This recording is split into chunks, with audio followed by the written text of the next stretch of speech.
And just like that, we are back.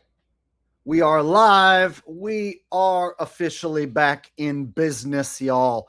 Welcome back to another Wacky Wild Wake 'em Up Wednesday.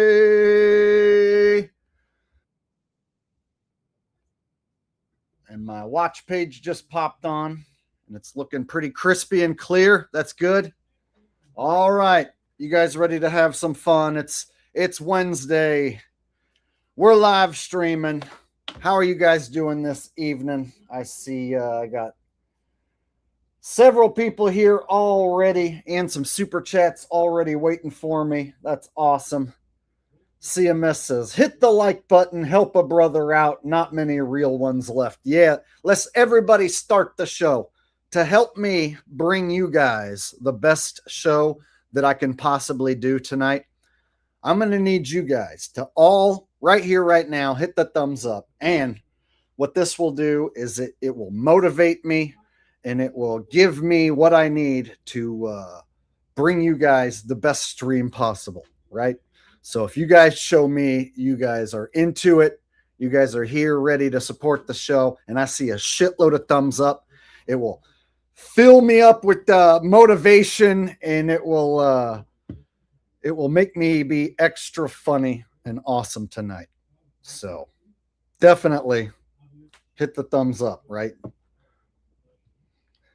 I don't know. I'm hoping that works. I'm hoping if I see a shitload of thumbs up that it will invigorate me to be the most awesome version of myself as possible. But it's going to be a tall task because I've done some pretty awesome streams in the past. So if this is going to be like a top 10 level live stream, I'm going to need like as many thumbs up as possible to get me there. All right. You guys ready? All right. I see several different people here. Truth Hurts. What's up, buddy?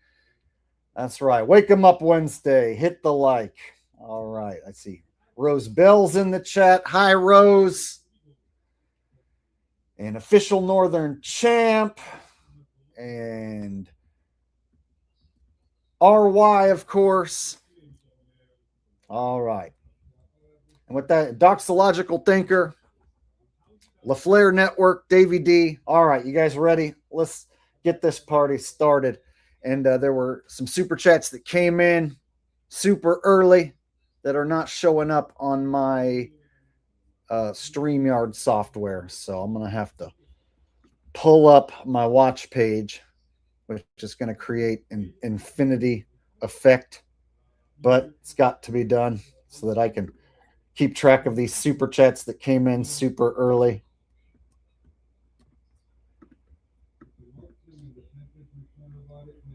All right. So first one that came in was from RY. He wants an impression of Alex Jones that Jake the asshole is a goddamn globalist. All right, I see what you want here, folks. I know exactly what RY is looking for, and you know what? I'm gonna do it right now. I'm gonna call out this little son of a bitch right now who's live, trying to tell everybody that my so-called drama with Jeremy Hambly from the quartering, that it's all scripted. Folks, let me tell you what.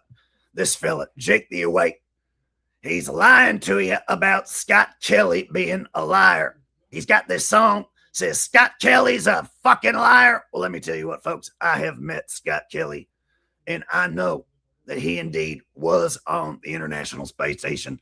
Not only that, you got this guy going around spreading disinfo, talking about the moon landing being staged. Folks, to prove right here, right now, that what I'm doing here is far more real than anything that comes out of Jake the Awake's mouth, to prove I am the most real deal truther you've ever seen, right here live tonight, folks, I'm going to eat my neighbor's ass. That's right. I'm going to prove once and for all that I'm the real deal. I'm going to eat my neighbor's ass here live on camera. Going to prove once and for all.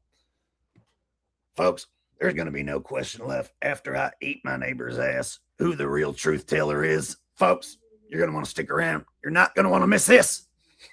All right. There you go. So that's the first super chat request of the night.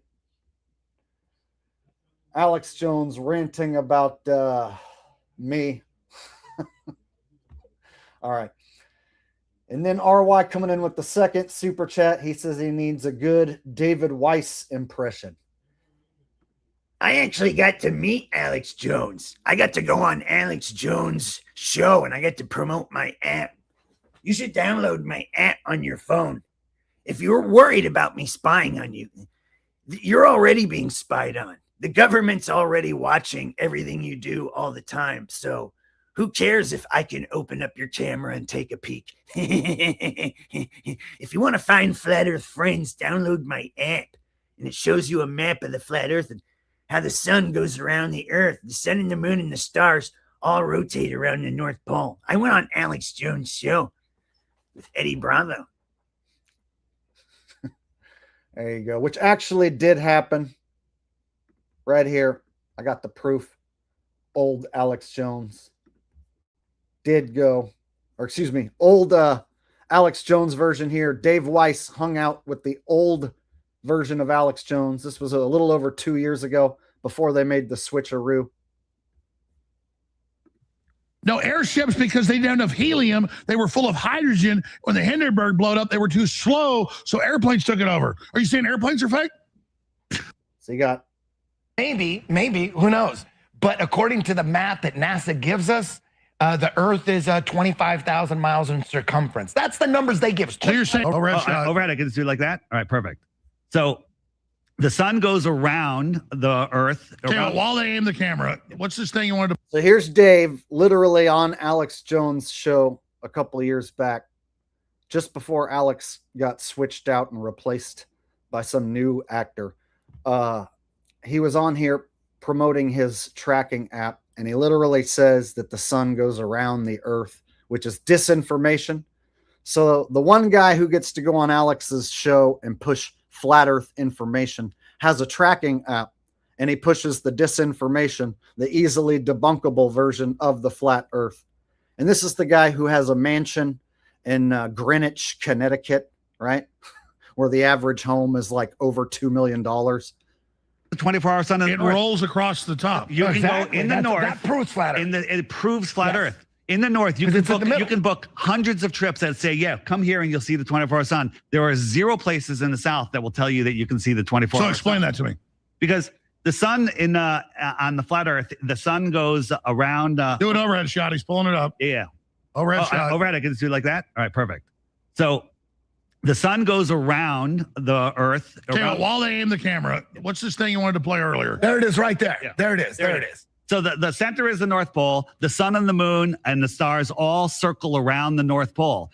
Yeah, so that's the debunked version of the flat Earth, right? Where they don't use the correct sunrise and sunset angles, none of the official observed data. And so this is the version that gets to go on Alex Jones, right? So there's Dave Weiss, Eddie Bravo, and the older version of Alex Jones. Since we're talking about Alex Jones tonight, let me go ahead and bring this up real quick because he's going to be talked about a lot tonight. As far as Alex Jones is concerned, it looked like Dave was hanging out with the old version. Here, let me get rid of this comment real quick. Woo. See? So you got Bill Hicks, young Alex Jones, who kind of looks like Bill Hicks. Then you got old Alex Jones. And then you got the new version of Alex Jones down in the bottom right-hand corner, who possibly is being played by Will Sasso. This is a possible explanation for who the new imposter Alex Jones is, but they definitely swapped out the character, maybe even a few times. So anyone claiming that it's Bill Hicks, that's disinformation. And so anybody who's still pushing that Bill Hicks plays the part, I don't believe it for a second. In fact, I think it's impossible that it's Bill Hicks now. And most definitely some new character. So with that said, I am at the forefront of this subject. I'm the one that points out that Alex Jones got replaced within the last 2 years. So somewhere around 2 years ago, they switched out the Alex Jones character, and now we have the totally bald Alex Jones, which looks younger, thinner, in better shape, but also looks like it's wearing a mask of some sort. So the new version of Alex Jones, extra masky looking, extra CGI AI looking. So if you've really been paying attention, then you totally agree with me. If you haven't been paying attention, then you might still be repeating the old conspiracy that Bill Hicks became Alex Jones. Well, that may have been true, but it definitely ain't Bill Hicks anymore. So that's why I repeat this over and over again, because I see people still running with the old conspiracy that it's still Bill Hicks. There's even people who insinuate that what I'm doing now is gatekeeping and that it's still Bill Hicks. In my opinion, it's most definitely not Bill Hicks anymore, and it's obvious.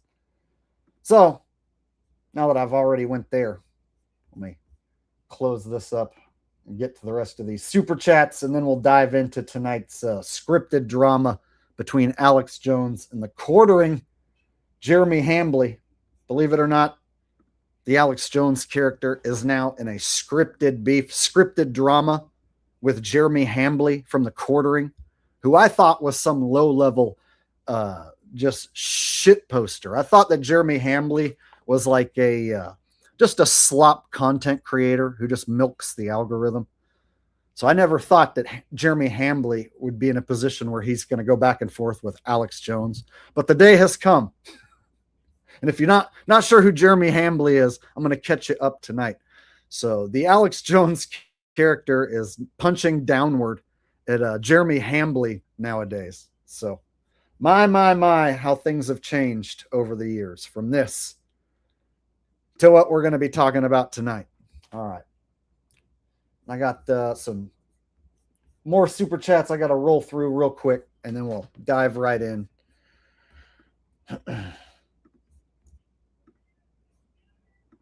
All right, so got your David Weiss impression.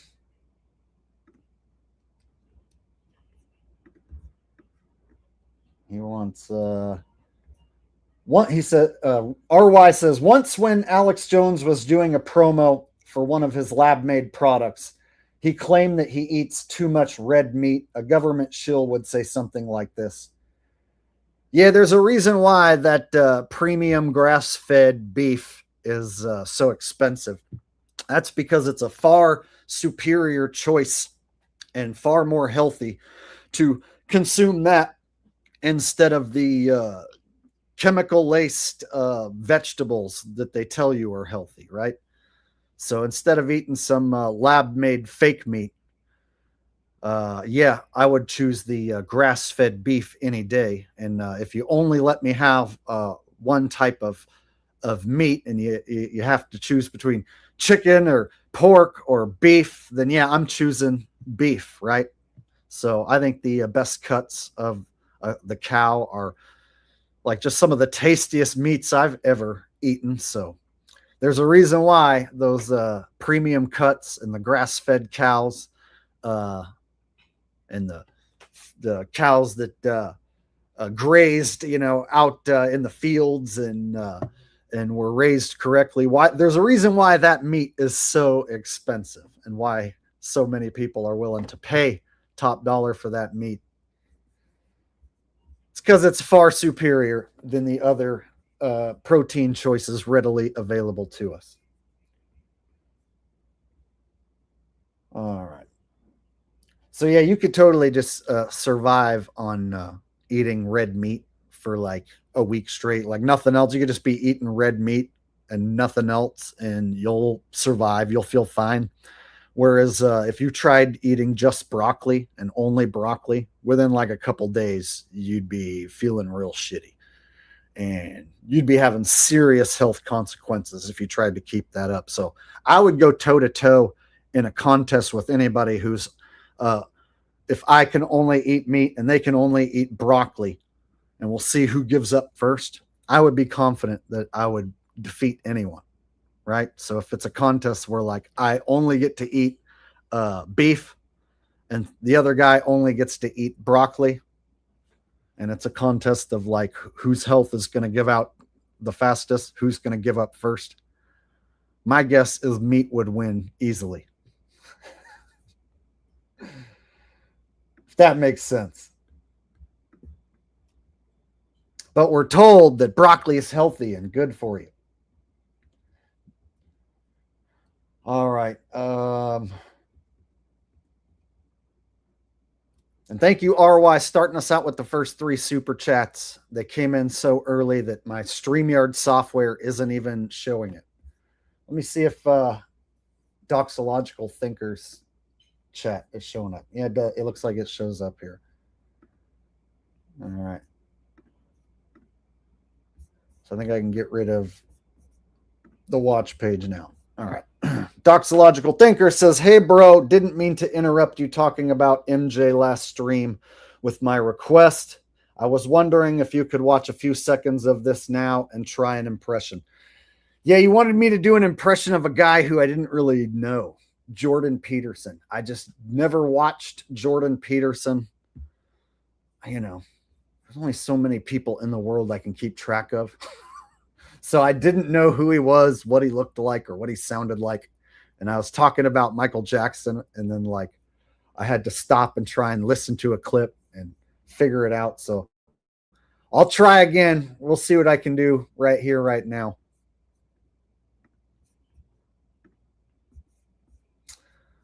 All right. Let me pull this up real quick. Bing, bing, bing. There we go.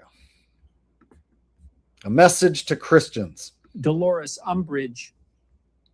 Following all that, because that's not enough, even when pursued assiduously for total demoralization, is the inculcation of an extremely damaging ideology, which essentially consists of 3 accusations. Number 1, human culture, particularly in the West, is best construed as an oppressive patriarchy, motivated by the desire, willingness, and ability to use power, defined as the compulsion of others against their will, to attain what are purely selfish and self-serving ends. This is true at every level of analysis. Marriage is akin to slavery, friendship to exploitation, political disagreement to war, and business arrangements to deception and theft. And this is true not only of...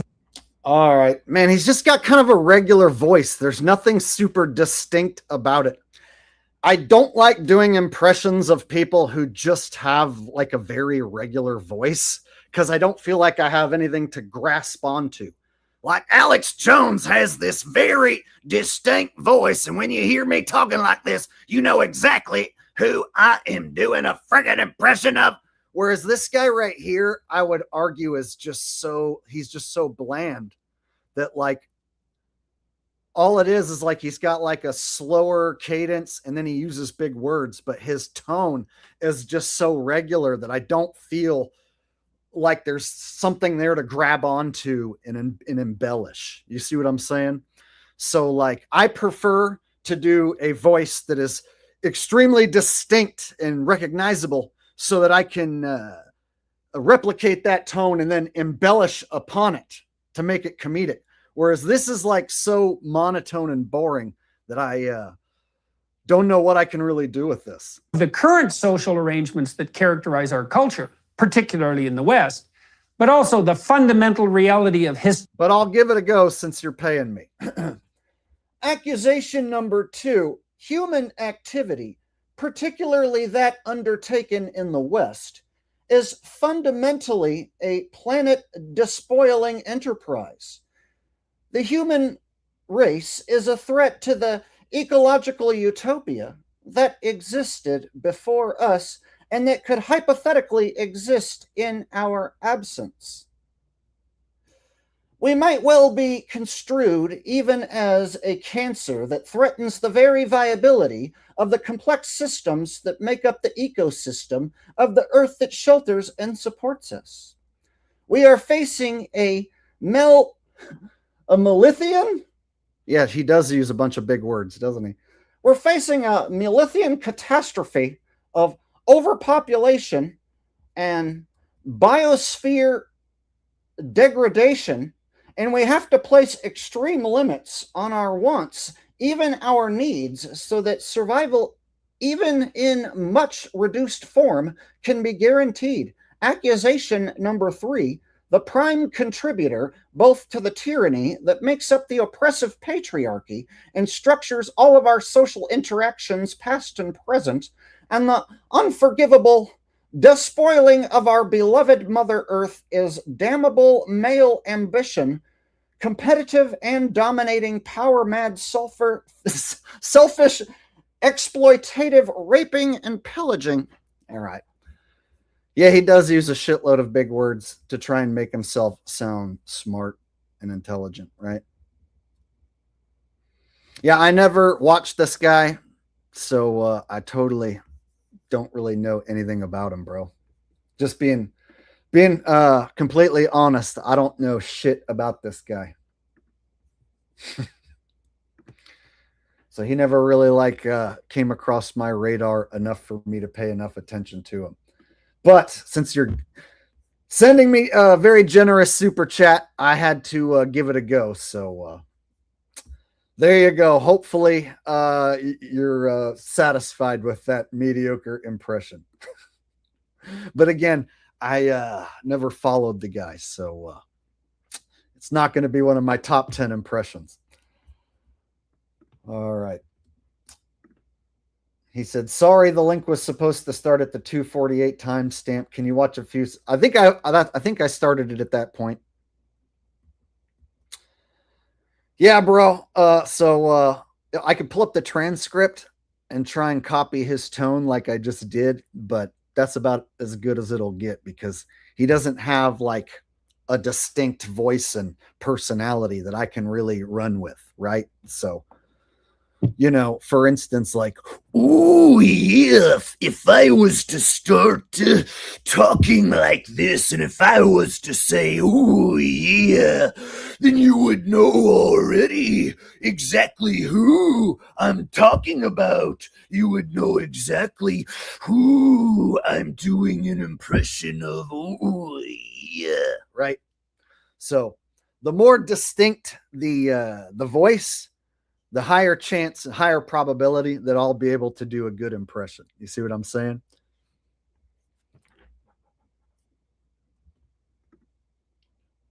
And if anybody didn't know, that was Macho Man. All right. Jack P. Nimble with a super chat donation says, I caught up on your Michael Jackson stream. What a banger. All those years, I thought it was the same guy grabbing his junk. Thanks for what you do, Sir Jake. Jack P. Nimble, Jack P. Quick. Thank you for being here, sir. Thank you for the super chat. And I'm glad you enjoyed the last stream.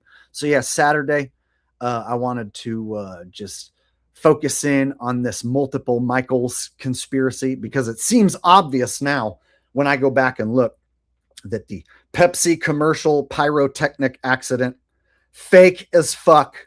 So in that case, he wasn't burned. There were no second or third degree burns. So there was no reason to start mutilating his face with plastic surgery. And I don't buy into the story that he had that skin condition either. And so, yeah, when I started to break that down and show how they use different Michaels, it started to like change the way I look at the character and how the character was used and how the character is still being used today and how they have other celebrities almost modeled a little bit after the MJ character in certain ways. And so now when I go back with my 2026 mind frame and I look at the old videotape of Michael Jackson from the 80s, 90s, early 2000s, I spot things that I would have never spotted had I not went back and looked at the tape again. So by going back and look at the old tape, it's like, oh, okay, now I see really what they were doing, you know? No way was it the same guy the whole time doing those dances. In fact, I found some new evidence that I wanted to share tonight that ties into the last stream. And so since you're sending the super chat right here, right now, I can even knock that out super quick. So I found some new evidence with the Michael stuff that fits into my multiple Michaels theory. The family. So, this fits into my multiple Michael Jackson theory. When Michael met his lookalikes, countless fans imitate his clothes, his voice, and his legendary dance moves. But every once in a while, someone appeared who went far beyond simple imitation. The resemblance was so convincing that seeing them face to face created a strangely surreal moment. And when Michael finally noticed just how closely one particular lookalike had recreated his appearance, his reaction was something nobody around him expected. I've met Michael several times. I worked for him on several occasions. I performed at his birthday parties. He met Michael, performed for him at his birthday parties. In New York and Los Angeles. Went to Neverland. Went to his house. So I met him on many occasions. Good and He met him on many occasions. Went to Neverland. So I met him on many occasions, good and bad. I met him when he was having a good time promoting his album and tours in 92 and 93. Then I met him when the allegations broke out and I was outside the courthouse, you know, dressed up in a smooth criminal outfit with a sign saying smooth but not a criminal. From lookalikes who could draw attention away from Michael in public to performers who eventually found themselves standing just feet away from the man they had spent years studying, their stories went far beyond ordinary impersonation. So they say they used this guy to fool crowds for security reasons. They would have this guy come out in a vehicle and the crowd would chase after this guy. And then they would have the real Michael exit in a different different vehicle or whatever. So they claim, the story is that they use this lookalike to fool people for security reasons. So he was used specifically to dupe people and trick them into thinking he was the real Michael. And one of the most fascinating was Casanova. Unlike the countless fans practicing Michael's moonwalk in front of a bedroom mirror, Casanova turned his resemblance into something professional. The clothes, the mannerisms, the movements, every detail was carefully studied. Well, I mean, it was a lot more than what I expected. To me, Michael's at the top of his game. He's 43 years old, you know, and he's still, I mean, he don't look like he lost a step. Michael, you don't ever have to do anything else again. And then here's another guy, right? So I would argue that between this dude and then the other Michael Jackson lookalike, that they most definitely had one of these dudes or both these dudes probably perform some of the shows, maybe many of the shows. And so I was sitting here listening to this guy right here and listening to the way he talked and taking a look, and I was like, God, this one kind of looks like the 97 Michael, or like mid 90s Michael, right? Somewhere around like mid 90s, he kind of started looking like this. One-ish or something like that, years old. So he's been doing this since he was like 20 years old. I was 15. 15, yeah. A very, very young boy. Yeah. Started doing this when he was 15. I am looking at you fully beat with full lipstick. But somehow it's normal. Well, because you're Michael or something. Well, that man was Navi, a Trinidad-born performer whose transformation into Michael Jackson became so convincing that he says it eventually took him beyond the stage and into Michael's inner circle. Took him beyond the stage into Michael's inner circle. So yeah, I would argue that this is like tongue-in-cheek, like they're putting it in our face that this dude played the role of Mike at least a few times. I'm sure there was some occasion where that dude played the role of Michael. And that's why he's got this smirk on his face. So I don't think he was just used to perform at Michael's party for his own amusement, or just to for security reasons, trick people into following him instead of the real Michael. I think that this is evidence that multiple impersonators were used to play the role. And so I went back and I found what I believe is Navi playing the role of Michael Jackson. I could be wrong. But I think I found this Michael Jackson impersonator playing the role right here.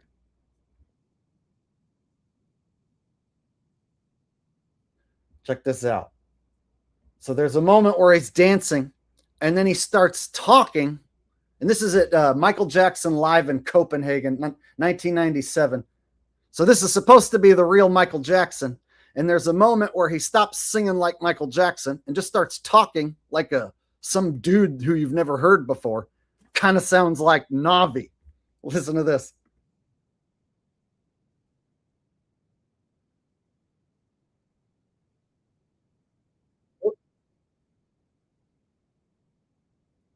Shit, I thought I had it on the freaking screen. Pfft, my bad. So yeah, same thing I just said. Here's 97 Michael. Live in Copenhagen. 1997, live in Copenhagen. This is supposed to be the real Michael Jackson. And now after we just saw that Michael Jackson lookalike, this could have been him right here.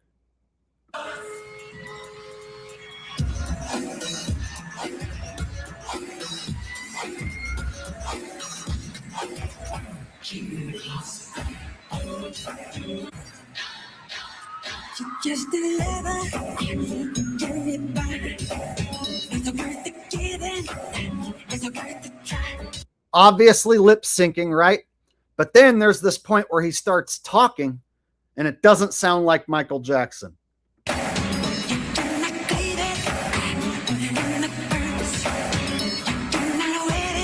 Not trying to catch a copyright claim, so I got to pause it every few seconds. I don't know if it'll work or not. It might still get copyright claimed, but. One thing in life you must understand. The truth of lust, woman to man. So open the door and you will see. There are no secrets, make your moves, set me free.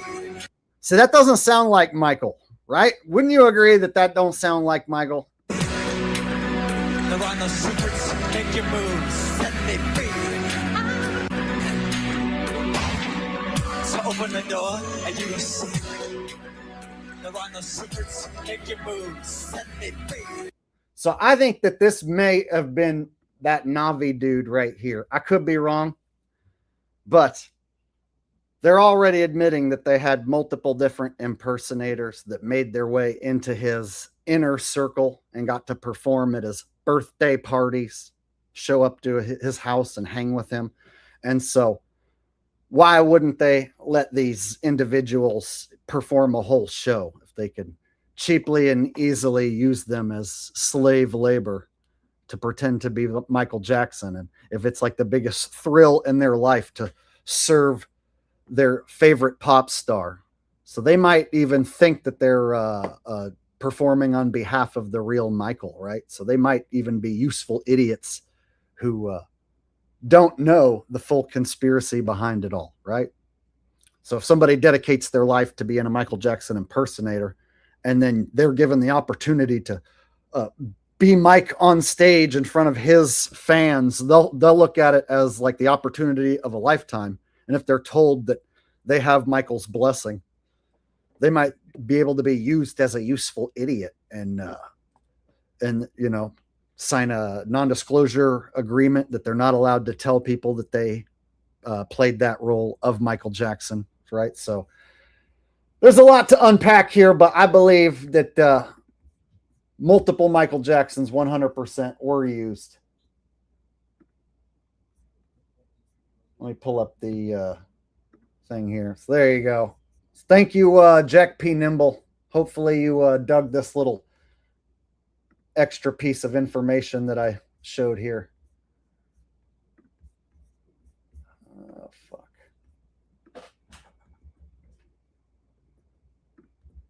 All right. So yeah, my theory with the Michael character, like 20 plus Michaels. Like 20 or more performers played that role. They definitely didn't just let that one black boy at the far top left corner here. They didn't just let the little black boy play do every show, every dance, every TV appearance, every time. No way. No how, no chance. So when I look over the decades from the 80s Michael to the 90s Michael to the early 2000s, I'm thinking minimum at least 20 Michaels. Who knows? Maybe 50. Hard to put a number on it exactly. All right.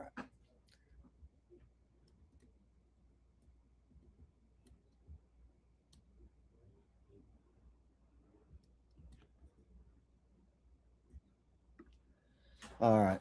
American Hobo says, "Hey Jake, I haven't watched for a few years. Glad to see you're still here and still got that hat." Yes, I don't always wear the hat, so some nights I just do I do the stream hatless, and tonight for whatever reason I felt like bringing it back. So yeah, it's one of those things where sometimes I wear it, sometimes I don't. But glad to see you're checking in on me here, the American Hobo. Thank you for the donation. All right. Vincent said, any fittest flat earther impersonation would be appreciated. Chinny chin chin. All right. I got you covered, buddy. 1 second. Let me get rid of this Michael Jackson banner. It's messing me all up. There. Oh, yeah, and then I have that video of Michael in the background. I need to get rid of that, too. Get out of here, Michael. All right. All right. So, Vincent wants fittest flat earther. All right, I got you. Speaking of hats.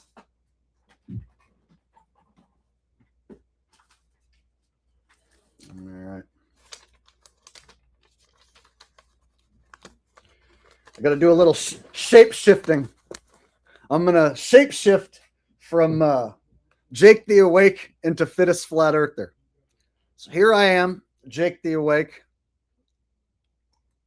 And now, like the sneaky fallen angel shapeshifter that I am, I will magically shapeshift before your very eyes.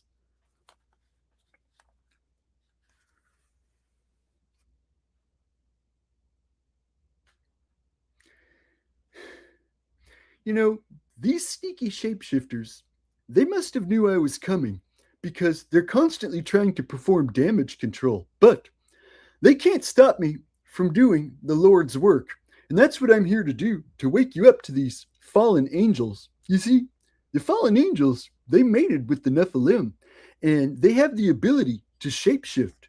So anyone you hear talking about using hyper-realistic masks or Hollywood makeup and disguises, that's just disinformation. What's really going on is that these fallen angels who mated with the Nephilim bloodline, they're able to shapeshift. And so they quite literally don't need to use hyper-realistic masks. And so there's people out there like Jake the Awake talking about hyper-realistic masks. And I think he's doing it to keep people from finding my work, which tells the truth. They're fallen angels. They're shape-shifting fallen angels. And if you look really closely, you can see little scars, battle wounds, if you will. And these shapeshifters, the one thing they're not able to do is get rid of their scars. So that was how I was able to figure out that Sarah Gilbert from the TV show Roseanne is Patrick Mahomes. Yep, Darlene plays quarterback for the Kansas City Chiefs. Sneaky shapeshifter.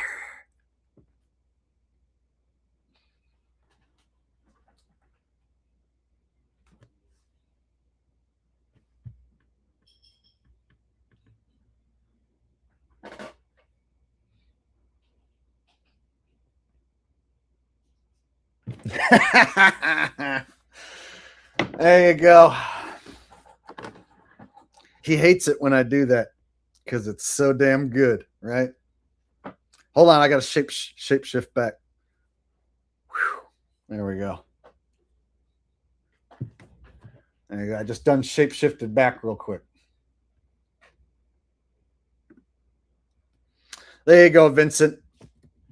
Just for you, buddy. My world-renowned Tyler Hansen impression. You know, there's a guy who hangs here. I think he goes by Uncle Remus. He might even be here tonight. And he says, I watch Jake and I watch Fittest Flat Earther. I like both of them.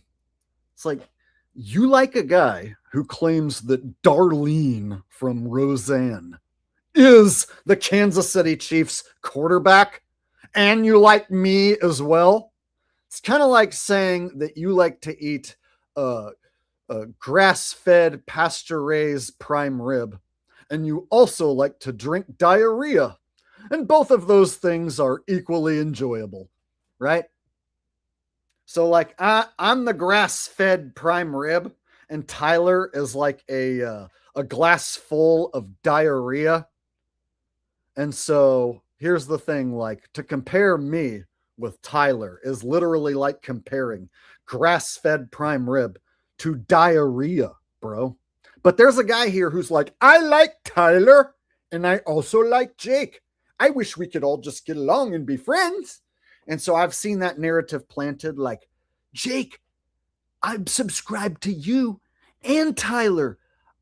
I wish you guys could get over your little beef, man. I wish you could get over this drama. It's not drama. The dude fucking lies and says the most retarded shit ever. Literally the most retarded shit ever. Sarah Gilbert is Patrick Mahomes. Jay Leno is Jake Paul. Jay Leno is Jake Paul, you guys. Oh yeah, that's totally cool. That's just like what Jake says, right? No, see, so I don't say shit like that, right? So I don't like to be compared with someone who does say shit like that. And when I call out someone who says shit like that, I don't like to be told that I'm starting drama or that this is some sort of beef with other truthers. No, it's not a beef and it's not drama when I call out that son of a bitch for straight up putting out diarrhea content that's obviously not true, right? So if he says Patrick Mahomes is Sarah Gilbert, that should instantly kill his career. Everyone should laugh at him and think he's the most retarded guy ever. And no one should ever listen to him ever again. But no, instead, people come here and they're like, dude, what's your deal with Tyler? You guys are both speaking the truth. Why can't you just come together and collaborate and be friends? It's like, dude, I can't ever be cool with somebody who claims that the Patrick Mahomes is Sarah Gilbert or that Jay Leno is Jake Paul, right? And when I call someone out for saying that, that's not drama. That's not beef. I'm not doing that just for clicks. I'm trying to help people so that they don't fall for this retard talking about fallen angels, right? And still, even when I try and help people, I get told like, Jake, I like Tyler and you, bro. Why don't you just work together and fight against the true evil? Anyway. Thank you, Vincent. All right. RY says, RY wants me to do an impression of Gottis. All right. The reason why Alex Jones looks so much younger is because he started eating raw meat. And of course, he tells you exactly what type of meat that he eats. He says that he eats his neighbor's ass. And of course, if you eat your neighbor's ass meat raw, you will then be getting true nutrition, probably for the first time in your life. You will get to experience what it's like to actually have true organic human flesh. And of course, the ass is one of the most tastiest parts of the body. So of course, after eating his neighbor's ass. This, of course, made him feel extra invigorated and healthy, so to speak. Anyone who disagrees with this is mentally ill, of course. You literally cannot disagree with any word that I just said. There you go. Little Goatus action for you. Going out to RY. And he says, after the super chats, can you have Stephen Hawking kick off the show and Alex Jones interpret for him? Well, I can do that right now since you're sending a super chat right now. And I'm here knocking them out. Let's just go ahead and knock it out right now so that I don't forget. All right.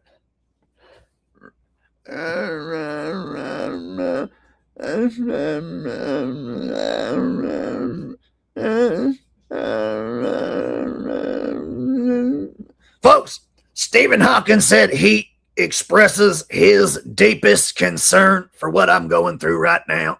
I'm in a bit of an internet drama, so to speak, with Jeremy Hambly from the Quartering. Oh, boo-hoo-hoo, stick your head in doo-doo. He's telling people that I lost all my audience and that nobody likes me anymore. This is a lie, folks. I have never been more popular, all right?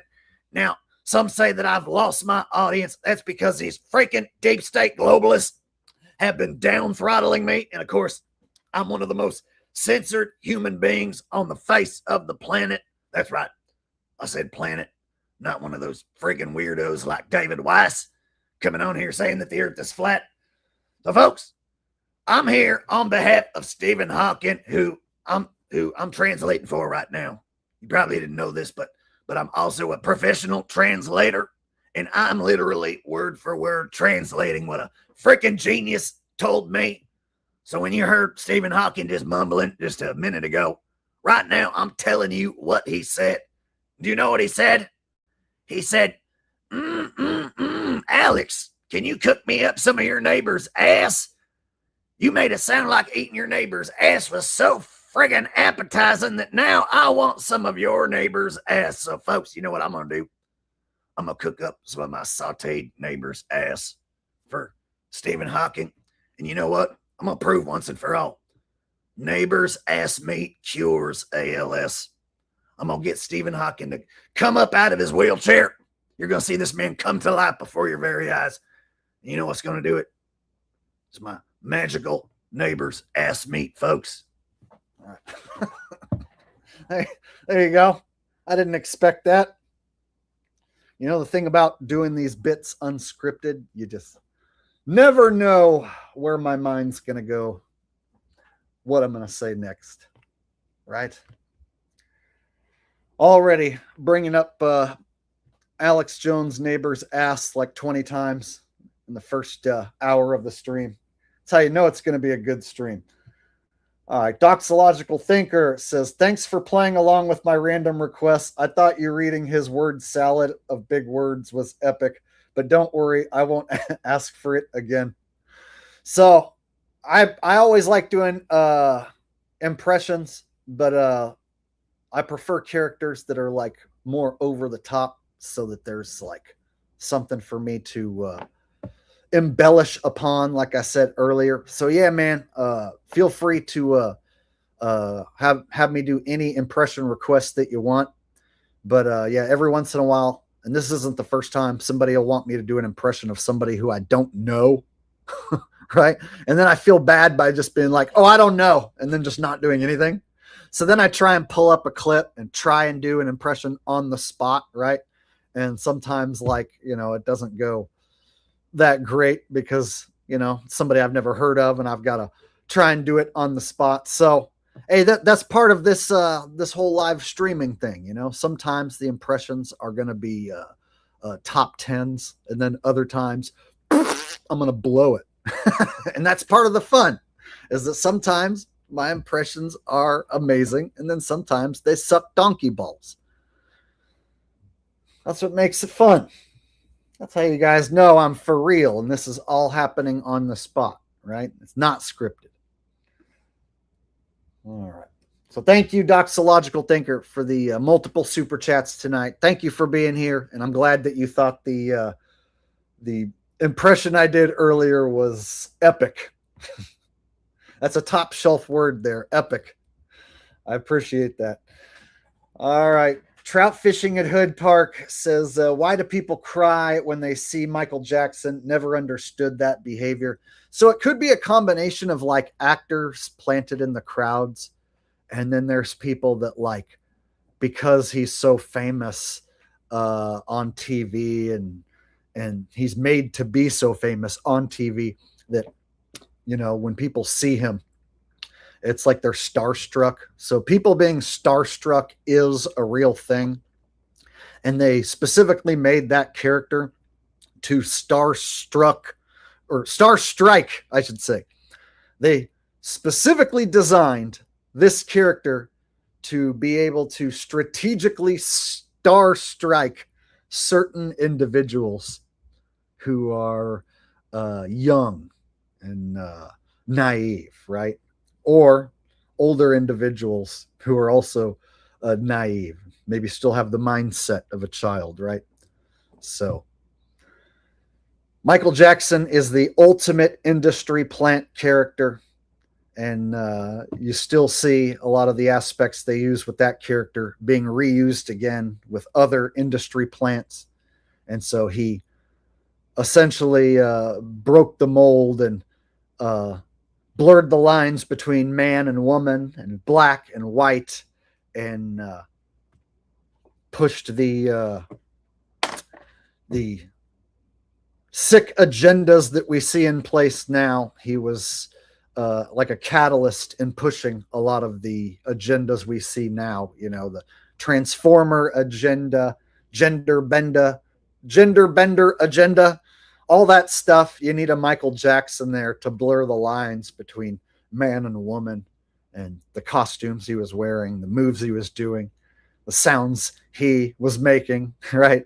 So you need a character like that to break down all these supposed boundaries. And so that's what you see now. Like you see the gender bender agenda firmly in our place. And then you look back at the Michael Jackson character and it's like, oh, I see how it was used now to bring in what we see now with all the pop stars. Anyway. So yeah, they definitely use this character to target certain individuals. And they could also have people in the crowd, like I said, as plants, like pretend to cry and faint. So like with Elvis and the Beatles, you could have some girls be paid to scream and jump up and down. And then it would cause other people around them to scream and jump up and down for real. So perhaps you get a few people in the audience to lose their shit, and then it triggers other people in the audience to start losing their shit, right?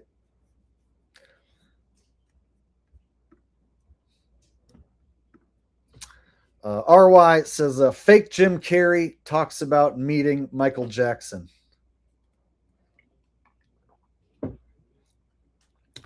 Oh, man. And it was one of the only times that I actually felt starstruck. And it was because I finally got to meet one of my childhood heroes. So, you know, there's not many people that make me nervous. And when I did that French award ceremony and I had to speak French in front of all those people, it brought back all these nerves and butterflies from earlier in my career. Yeah, I don't know. New Jim Carrey.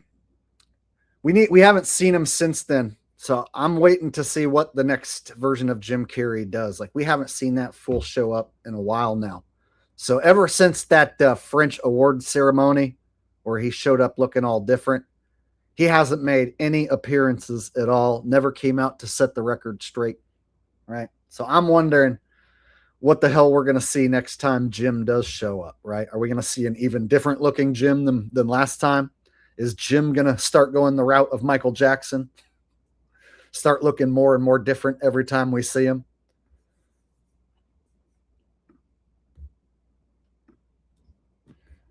Trout Fishing at Hood Park gifting 5 Jake the Awake memberships. Thank you very much, Trout Fishing at Hood Park. I appreciate that, buddy.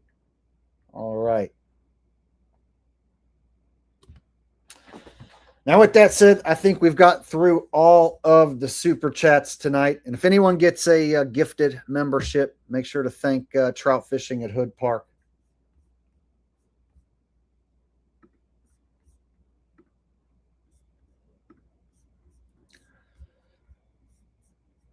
All right. So before we get to the Alex Jones versus Jeremy Hambly scripted drama, because there's a lot to cover, believe it or not. I thought it was some low-level drama, but there's more than meets the eye that I'm going to expose. There's a whole industry that nobody's really talking about that I'm going to point at and expose tonight. So there'll be more to this story than you might think between Alex Jones and Jeremy Hambly. But before we get to that, I saw this news clip of a black girl who beat up a creepy guy in a mask who they're on the hunt for in Philadelphia. And I thought it was kind of a funny story. And it's a really short news clip. So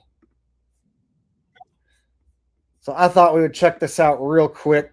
You guys might have seen this on the nightly news, the nightly scripted news, I should say. Police in Philadelphia are searching for a masked man investigators say has been terrorizing people. And we have some new video of one instance where the man is seen running after a woman. ABC's Armando Garcia has more from another person who came up close to that suspect and tried to fight him off. This disturbing video showing a masked man chasing after a runner around 5:30 a.m. near City Hall in Philadelphia last Wednesday. Police say the man in a Chucky-style Halloween mask taunted the woman. He's holding his cell phone up in front of her, at which time he asks her, "Are you ready to die?" The runner was able to get away after police say the man, who they believe is between 16 and 20 years old, abruptly changed his direction and ran into a rail station. Police say the man chased several people within a 15-minute span. One woman told our ABC station in Philadelphia she spotted the man approaching a runner who was wearing headphones. So I started to wave at her across from the intersection and say, all right, so the story is there's a creepy guy in a creepy mask. And here we have Jamaica, who supposedly interacted with the creepy masked man. Let's see what she has to say. Approaching a runner who was wearing headphones. So I started to wave at her across from the intersection and say, "Hey, there's someone behind you." Jamaica, who asked not to use her last name, says the man then turned his attention to her. Jamaica says she screamed for help, kicked him in the chest, and was prepared to try to fight him off. He just seemed so disoriented about what his goals actually were. Like, I had bags, he wasn't reaching for those. It didn't seem like he had a clear goal to actually get in La Colombe to do anything. So I was like, okay, well, let's see if you can fight. And he couldn't. Police believe the man. Wow, that's such a very confident version of the story, you know. It's like he didn't have any goals, and, you know, he didn't have any specific goal. He wasn't trying to take my bag. And so I was like, I wonder if this guy knows how to fight. And he couldn't. So, you know, I kicked his ass and stuff.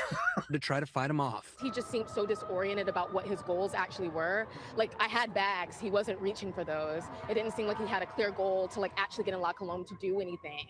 So I was like, okay, well, let's see if you can fight. And he couldn't. Police believe the man attempted to. He messed with the wrong woman, y'all. To antagonize at least 6 people, including men and employees at nearby businesses, and indicated he had a weapon, but witnesses have not reported seeing one. If caught, police say the suspect is facing multiple charges, including terroristic threats, simple assault, and intimidation. Terroristic threats. Armando Garcia, ABC News. Wow. It's a heck of a story, huh?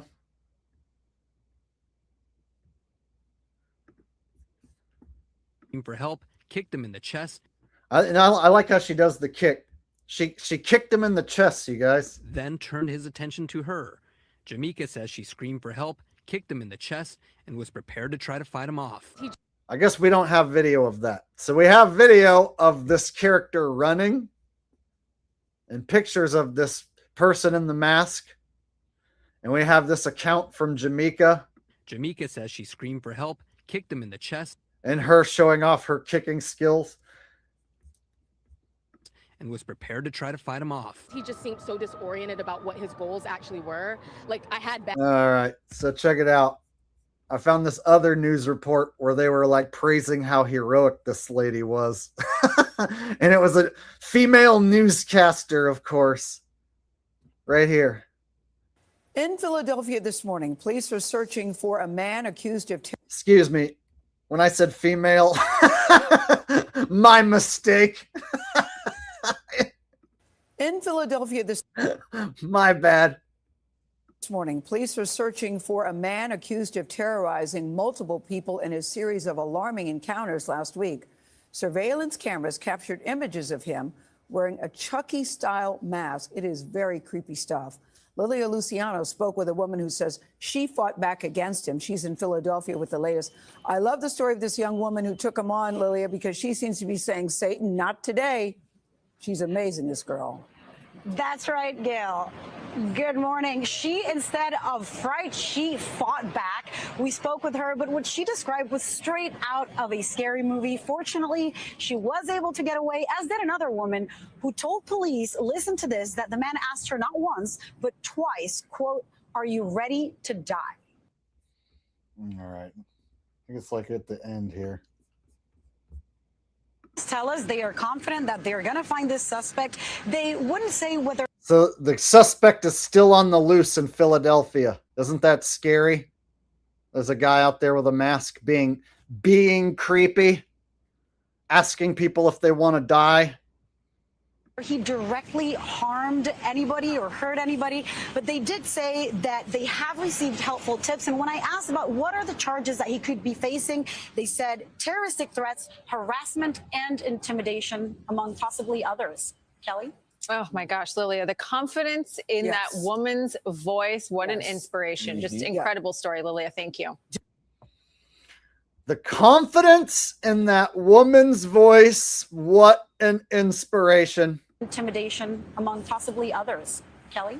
Oh my gosh, Lilia, the confidence in that woman's voice. What an inspiration. Just incredible story, Lilia. So yeah, this is how you dupe women, liberals who watch the news. You give them a story that strong black woman beat up creepy guy in a mask. Yep. There was a creepy man in a mask, and he was going around being all creepy, asking people if they want to die and stuff, making terroristic threats. And then this heroic, strong, confident black queen kick this fucking ass. Awesome. I don't know about you guys, but I love that story. That just makes me feel so good to know that there's a strong black queen out there protecting us, right? She's like the modern day Batman.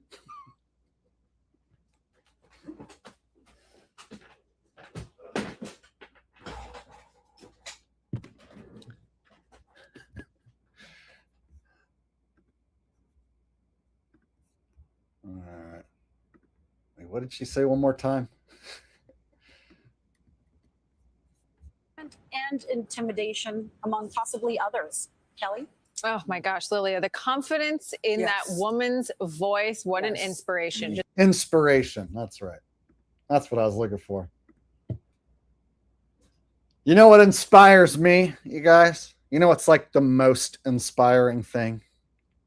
When a confident black woman beats up some creepy masked guy.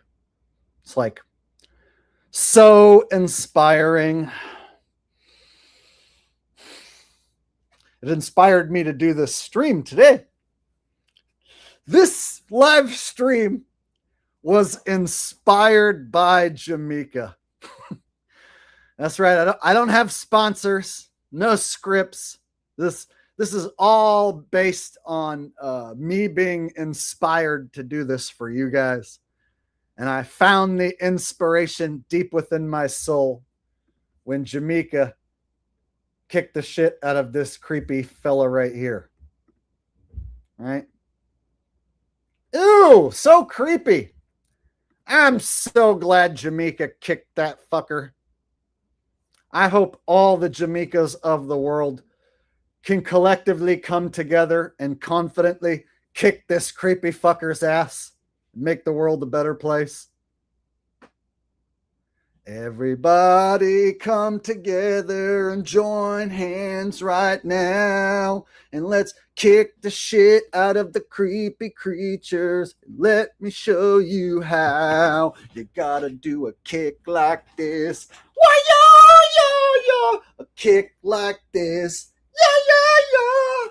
Gotta kick those creepy assholes wearing their masks and making their threats.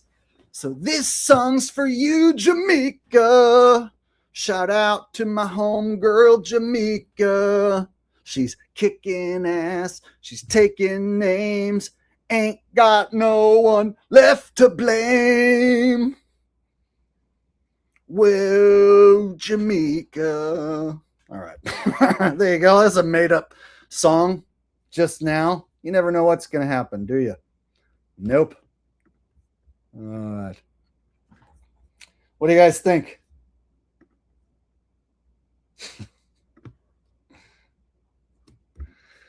RY says, Richie from Boston attributes Jamaica's great fighting ability to vaping his organic Bible vape juice. Now, I can't say that for sure, all right? I don't want to be sued by making any absolute statements, but I will say that there's a significant chance that you are correct about the notion that her great ability to kick that creepy fella's ass is most likely due to the effects of her anus being alleviated from the Chinese nano drones, which of course can only happen if you are vaping my 100% organic Bible vape juice.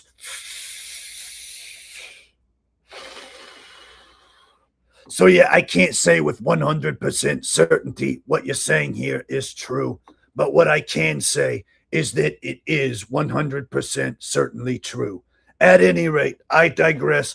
Please like, share, and subscribe, or don't. It's Richie from Boston. I'm out. All right, there you go, buddy. That's how Jamaica was able to fight off that creepy fella, of course. All right.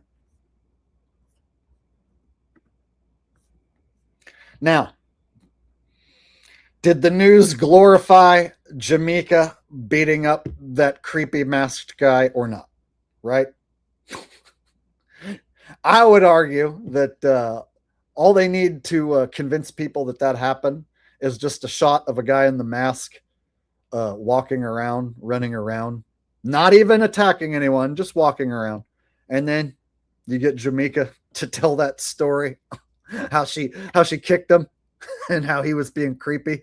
And so she decided to kick his ass. All you need is those two things. And then you serve that up like that is that there's a creepy masked terrorist on the loose. And luckily, when he messed with Jamaica, she kicked his ass, but not well enough. He's still on the loose. So hopefully next time he shows up, if he messes with anyone else, hopefully he gets his ass kicked even worse next time. All right, you guys ready to move on to the main event? That was like the mid-card match there. Now we're going to move on to the main event. It's now time for our main event of the evening. In this corner, the reigning conspiracy king of the world, Alex Jones. And in this corner, the slap content creator of the year, Jeremy Hambly from the Quartering. All right, so Jeremy Hambly and Alex Jones are in this scripted feud, and I was looking at Alex Jones, the character, like, why in the hell do they have him talking with Jeremy Hambly? And then it all started to make sense to me that Jeremy Hambly is being used as a as a heel character, almost like a pro wrestling heel character. So they're using Jeremy Hambly from the Quartering as a heel, a bad guy, for all these other channels to talk shit about. And so there's an entire industry right now of content creators making money specifically talking shit about Jeremy Hambly. And then I look at the Jeremy Hambly character. He's being promoted, being talked about more so now than ever. So it's almost like the more channels talking about him, the more popular he gets. And now he's being promoted onto InfoWars and debating with the Alex Jones character about Charlie Kirk. So it kind of reminds me of like when Alex Stein went from a lackey nobody and then all of a sudden got promoted onto like Tucker Carlson. And then before you know it, he's got hundreds of thousands of subscribers. So some of these low-level shitbags who you wouldn't think are in the big club suddenly will get promoted. And suddenly everyone's talking about these characters all of a sudden. And it's obvious this doesn't happen by accident, that this stuff is manufactured. And so I'm going to show you guys that what might appear as like low-level irrelevant internet drama can actually be a scripted industry where both sides make a whole lot of money. So I'm going to dive into that tonight. RY wants Snoop Dogg kicking ass with Jamaica Juice laid back. 1, 2, 3 into the 4. Snoop Doggy Dogg in Jamaica at your door, ready to make an interest. So back on up, because Jamaica about to kick you up. Give it a microphone first so I can bust like a bubble. Snoop Dogg and Jamaica together, y'all. You know you was in trouble. Ain't nothing but a G thing, baby. Me in Jamaica getting crazy. And I hope that she really don't kick me when I start busting rhymes for the heezy. What? When I start busting rhymes for the heezy? Well, technically, Snoop did make up a lot of words. So I think I can get away with with rhyming heezy with for sheezy and the breezy. All right. So with that said, let's dive into Alex Jones versus Jeremy Hambly. So I first started hearing about Jeremy Hambly being a cuckold from these guys called Kino Casino.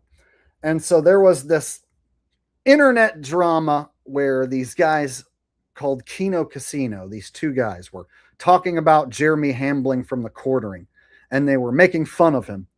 And so I was listening because I thought it was funny that these guys were making fun of Jeremy from the Quartering. So Jeremy from the Quartering is a slop content creator. Well, let me pull him up real quick.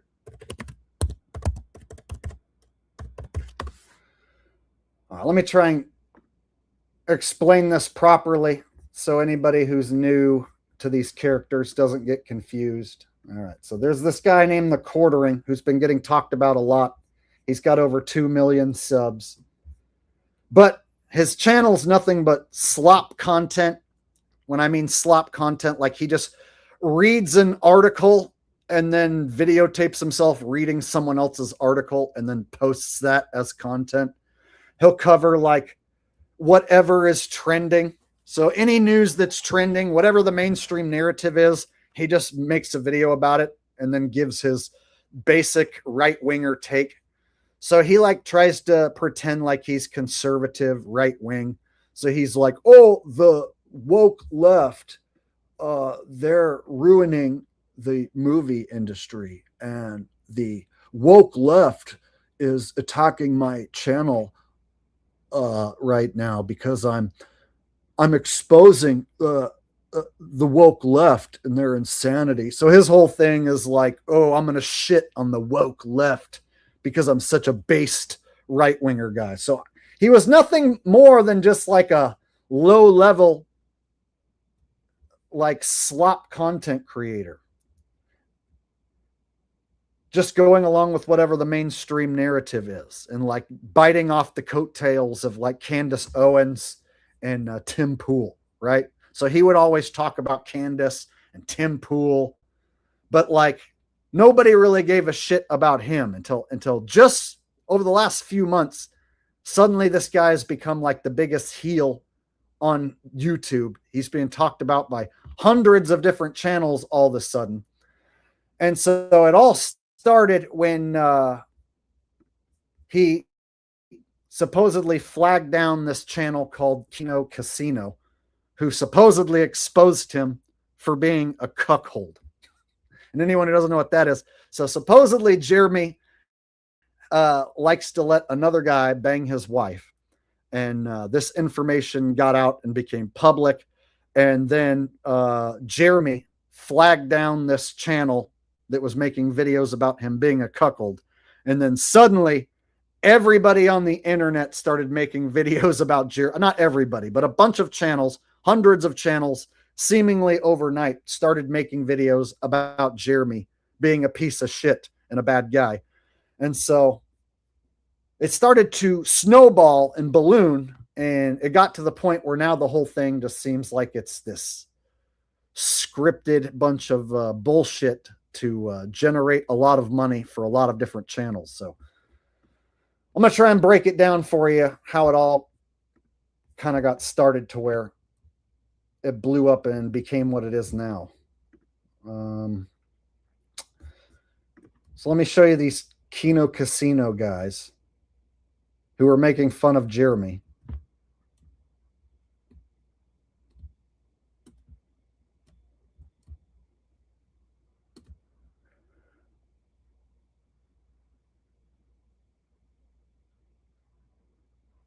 Fuck, 1 second.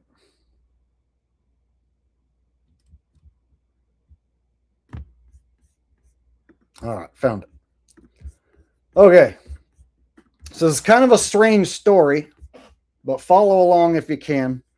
So these guys are called Kino Casino. This fat dude and then this dude over here.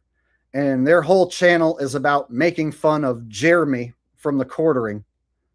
And some other channels as well. But they basically, their whole gimmick, their whole channel is what they call felting, which is essentially just making fun of other channels. And so I started listening to these guys and watching because they were making fun of Jeremy. And I looked at Jeremy as a slop content creator, a talentless hack. And so when I first came across these guys, they were making fun of Jeremy. And I actually found it to be amusing. And so I was partaking in the mindless internet drama because I thought it was funny that they were making fun of Jeremy. And then they started talking about how Jeremy's wife gets banged by this other dude. And they started making fun of him being a cuck, such as this time right here. All the credit for this go.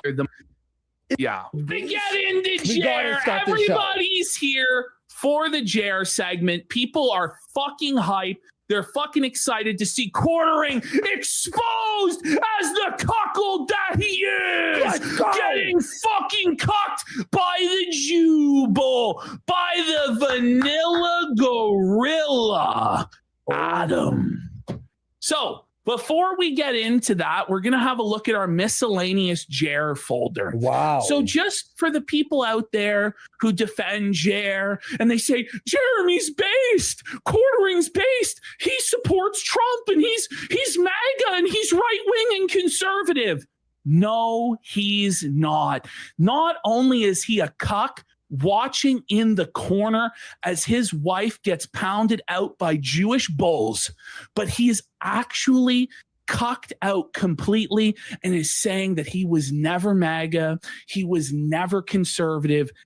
All right, so these dudes were basically making fun of Jeremy on a daily basis, and they were getting tens of thousands of views. And so, like, as a job, they were just milking it as much as possible. And so when I first came across this, I thought it was funny that these guys were making fun of a talentless hack. And so I thought it was amusing that they were exposing that he's a cuck and he's a talentless hack. And so I was on board at first thinking, oh, this is funny. This is hilarious that this big channel with millions of views that just milks the algorithm and posts slop content, that he's getting exposed as a cuck. So I thought it was funny. And then what happened was Jeremy supposedly flagged these guys' channel down. He said that he knew someone who works at YouTube and that he can get this channel taken down, and that he was going to get this channel taken down. So Jeremy caught wind of these guys making fun of him over and over again, and then threatened them. And then they continued. And so then he flagged down their channel. He supposedly has a contact at YouTube who he can get anyone taken down. So the Kino Casino channel got taken down, and almost overnight, Jeremy Hambly became like the most hated and reviled guy on YouTube. And I started to see like hundreds of channels come to the defense of these two guys.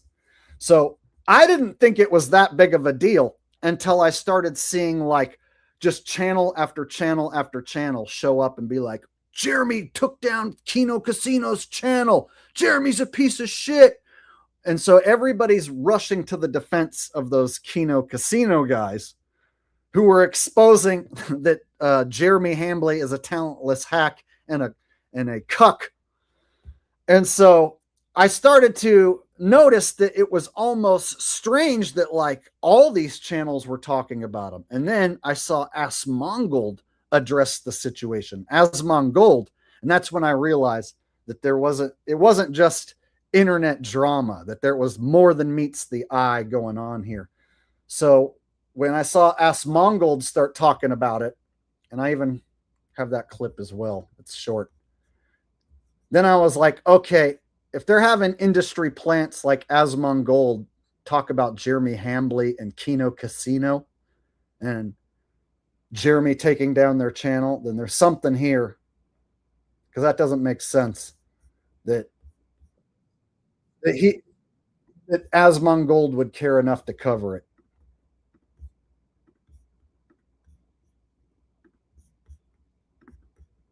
Yeah, what's your opinion on what's going on with the quartering? I think that the quartering is I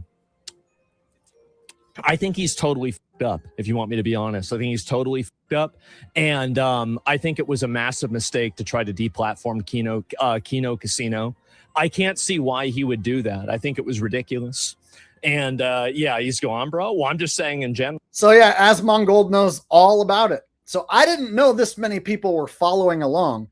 So I found it to be highly strange that when this Kino Casino channel goes down, that everybody and their mama has to rush to their defense, and Asmongold's even addressing it. All right. I think it's very, very odd to do something like that, and I don't really know why you would want to. And he's spiraling. Yeah, I mean, he kind of is. I mean, I would say it's something like that. And he's felt he's a cuck. He's finished. Maybe. I don't know. And isn't a coffee band called Coffee Brand Coffee? Yeah, I think it's something like that. The quartering got really washed. Well, I think the problem is that a lot of people don't like the concept of being criticized and having people like, you know, criticize them, obviously. And because of that, I think that what happens is that they think that they can shut somebody down doing that, but almost every single instance of somebody trying to shut down criticism, what ends up happening is it creates a larger effect that... All right, so they use this situation to turn Jeremy Hambly into like one of the biggest villains. So now by Asmongold addressing it and hundreds of channels talking about it, now everyone gets filled in on the story. And they immediately go after Jeremy. So anyone in the comment sections who follows along with this will side with the Kino Casino guys, and they'll start attacking Jeremy. So basically they get Jeremy to be like one of the biggest bad guys right now, and most shit talked about people right now. So the most shit-talked person, one of the most right now, is Jeremy Hambly, because of he got Kino Casino's channel taken down and he was being exposed as a cuck. And then now he's suddenly doing a feud with Alex Jones. So before he got to feud with Alex Jones, all of a sudden, his name suddenly blew up almost overnight because he took down some other guy's channel. So the Kino Casino guys started streaming over on Kick, and they were streaming for like tens of thousands of people on Kick, which is a much smaller site, way smaller than YouTube. But there were so many people talking about these Kino Casino guys getting their channel taken down by Jeremy that they had all these people rushing to support their channel. And so they were doing streams on Kick and getting tens of thousands of live viewers. And they were just nonstop going after Jeremy. And then suddenly there's content creators all over YouTube making content about how Jeremy is such a piece of shit for taking down someone else's channel. And so I started to then float the theory that there's all this money to be made as long as there's a bad guy to attack, right? As long as there's a bad guy to expose, as long as there's a bad guy for the good guys to fight against, then there's money to be made, right? And all the videos you can make about it and all the different streams you can do about it. So I started looking at it like, okay, it's not just regular low-level internet drama. It's like an entire industry in a show. And then when I see Jeremy Hambly now over the last few days is doing a hangout in a debate with the Alex Jones character, then it lets me know that this guy's higher up the chain in the on the world stage than I ever thought he was. He's not just some low-level slop content creator. If he's hanging out with Alex Jones debating about Charlie Kirk's death. So before we get to him versus Alex Jones, I'm just going to catch everyone up on how Jeremy became like the most hated man on the internet, or one of them currently.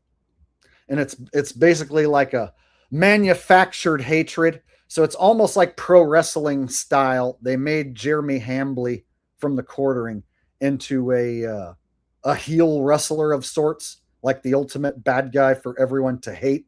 And then you have hundreds of channels that can be the good guy and expose how Jeremy is such a bad guy for getting Kino Casino's channel taken down.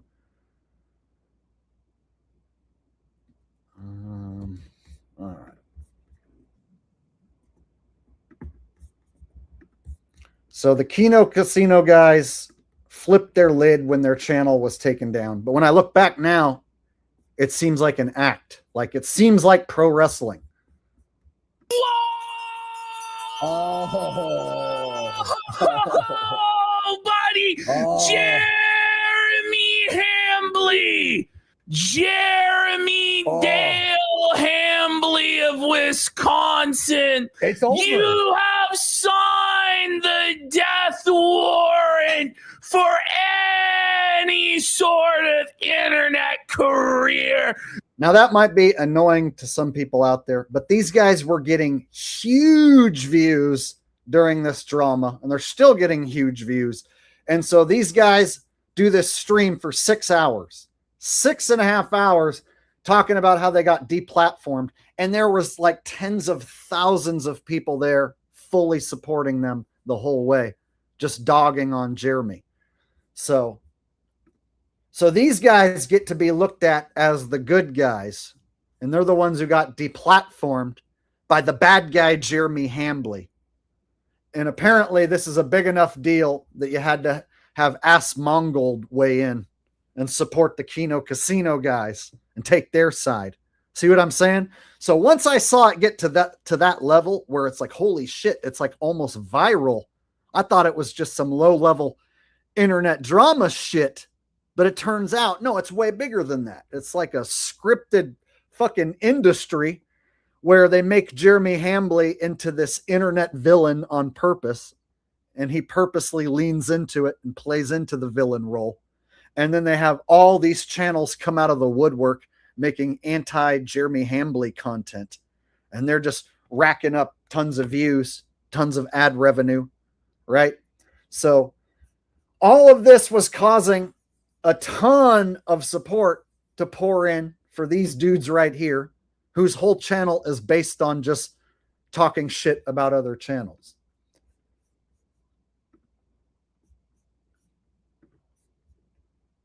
All right. So I got a few super chats that came in. Let me knock these out, and then we'll get to the most recent feud with Jeremy and Alex Jones. Now that you guys know who Jeremy from the Quartering is and how he became so infamous recently. LaFlair from the Davey D from the LaFlair Network says, this is your number one truther source, over 300 plus. Let's get these likes up. Don't just view, join the live chat. Shout out to everyone here. If you're new, welcome.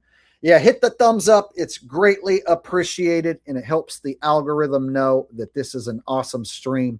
So please help support the show. If you can't send a super chat, then the next best thing, slam that thumbs up button. It's greatly, greatly appreciated. The streams that get more thumbs up seem to also get more views and pushed along more so in the algorithm. So it definitely does help. So hook a brother up. Take a second to hit that button. It's quick. It's easy. And it definitely helps. Thank you, Davey D, for the long-time support. You guys, Davey here, he shows up to like almost every single stream, and he donates in almost every single stream. So shout-outs to Davey. And he's trying to get his channel going. And so check out his channel if you get a chance. He puts out content as well. All right. We got Curtis gifting 10 Jake the Awake memberships. Thank you, Kurt. I appreciate that. That reminds me I need to make some new Jake the Awake members only content. Kurt says, hello, Jake and fellow FE people. Yes, all the flat earthers, the non-globe earthers, all of the beings out there who are watching right now, you're welcome here.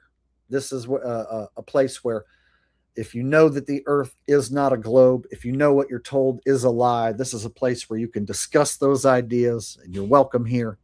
And yes, this is one of the last remaining places where non-globe believers are welcome and won't be ridiculed. Good to see you, Kurt. All right, we got Rex James says, Jake, what's up, Mang? Missed a few of your shows because I was doing a little bid in the county. Can you do Twister, Sister, I Wanna Rock? All right, let me pull up the lyrics real quick because I know the chorus, but I kind of forget some of the lyrics. But if I pull them up, I can probably pull off a little bit.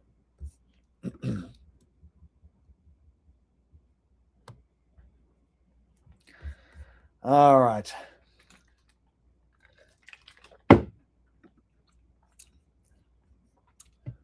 So this one's going out to Rex James. And yeah, you're going to want to go back and check out those streams that you missed because they were good. At least I think so. All right. With that said,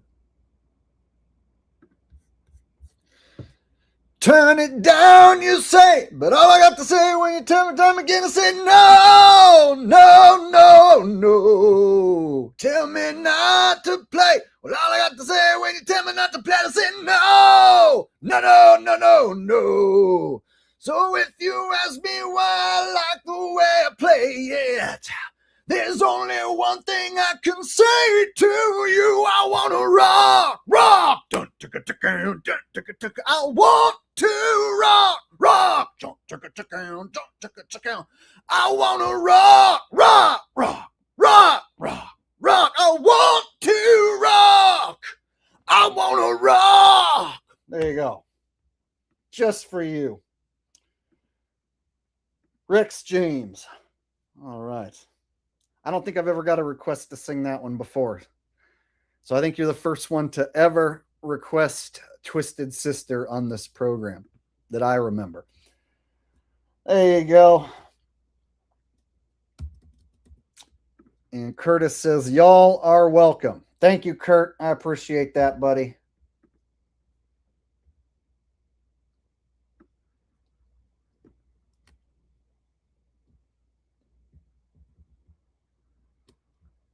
All right. I think I'm all caught up now. All right.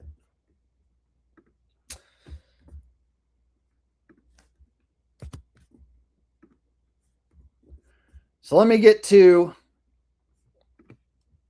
Alex Jones going back and forth with Jeremy Hambly, because I was kind of shocked that they're using the Alex Jones character to go back and forth with Jeremy. But it looks like Jeremy is being promoted through this humiliation ritual of sorts.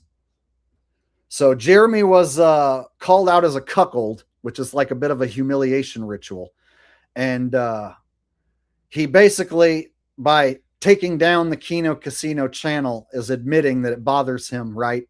Through those actions, like admitting that he is a cuck and he's trying to hide the truth by taking down this channel. And so that could be considered a humiliation ritual. And then he's being now promoted by getting to go on the Alex Jones show and debate about Charlie Kirk. Oh yeah, it's on Rumble. Here it is.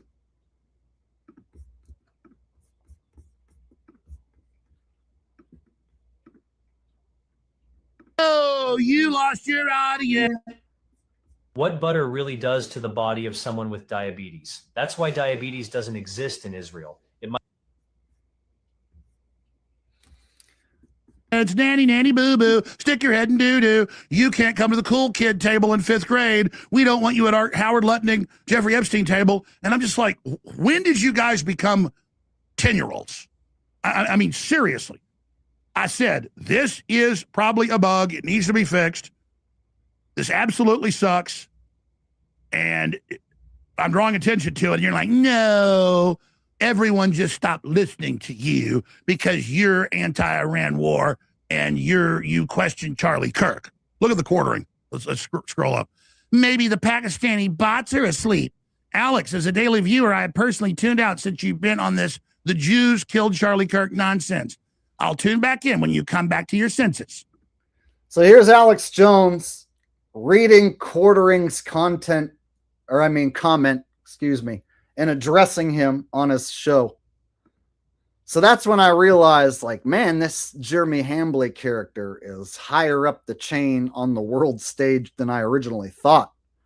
So when I saw Kino Casino originally making fun of him for being a talentless hack who posts slop content, I agreed. And I was on board. And when they started making fun of him for being a cuck, I thought that was funny. But then when Asmongold steps in and starts talking about it, hundreds of channels start talking about it. And then now he's like having to go back and forth with Alex Jones. And they got the Alex Jones character personally talking to him now and referencing his comments. Whoa, timeout. That means it's not just regular internet beef. That means this is a manufactured industry, right? If they've got Asmongold addressing this and putting eyeballs on it, and then they have Jeremy now going back and forth talking about Charlie Kirk's death with Alex Jones in a debate. Oh, well, then this isn't just some low-level internet drama. And if that's the case, then I don't want to be involved as a watcher.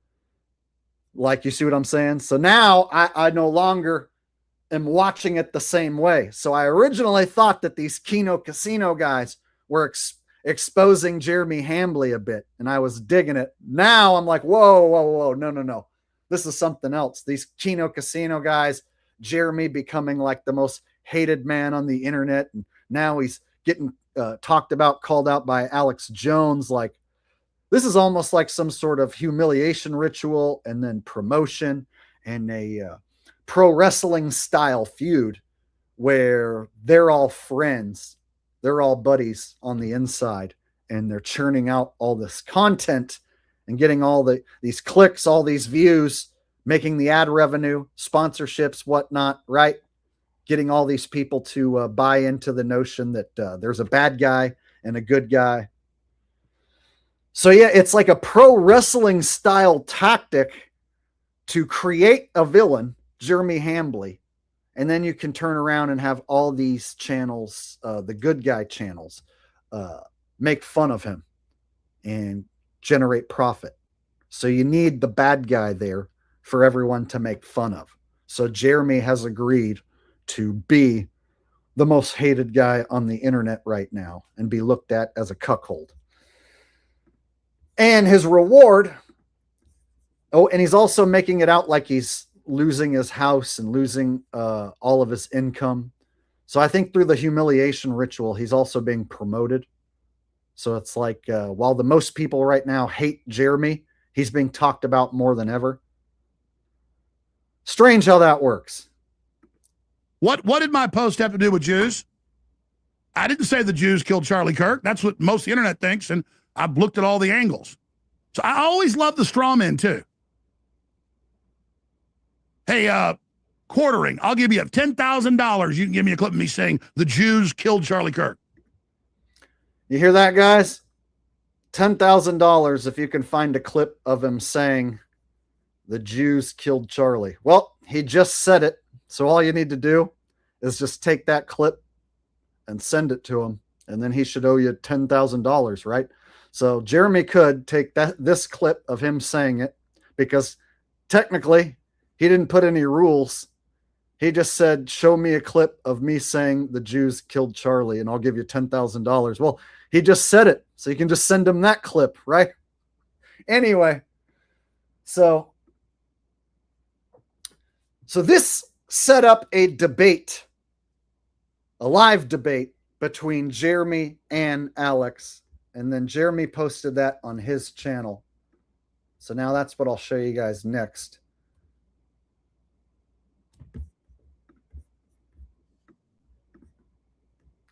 So in order to get to this point where you have Jeremy and Alex hanging out together, talking about Charlie Kirk and how he died, I had to catch you guys up on how Jeremy got into this spot, because I was shocked that Jeremy was this high up the totem pole on the world stage. I thought he was way low level, that none of these bigger characters on the world stage would even address him, right? I thought he was just some small potatoes nobody, but apparently he's a bigger character on the world stage than I thought. So what they're milking with this character is his ability to be hated. So Jeremy is easily hateable. He's a very hateable character. And so they have him lean into this hateable character, which makes it easy for all these channels to call him out for being a bad guy. So there's a whole industry here. And when I see these two sitting together now, I'm like, oh, okay. I didn't realize that this Jeremy Hambly character was going to be used like this in the future.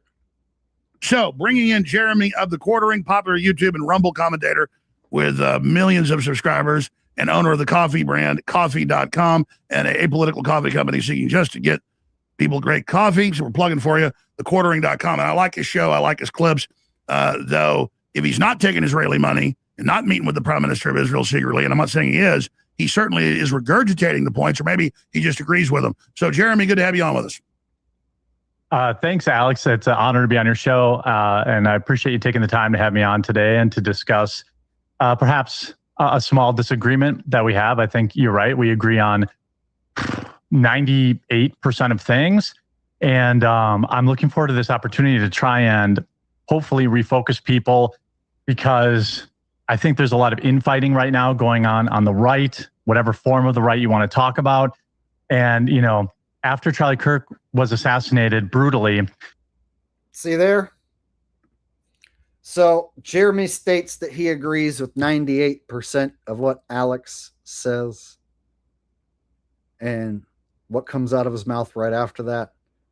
Charlie Kirk was assassinated brutally. So both Alex Jones and Jeremy both agree that Charlie is dead. He was assassinated. But they argue over who done it. See how that works?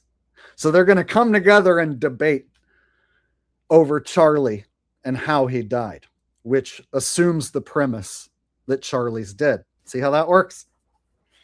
So Jeremy Hambly went from just slop content creator to then being reviled and hated for taking down the Kino Casino channel, flagging it down, to then like now he's in a debate with Alex Jones on his show, talking about who killed Charlie and how.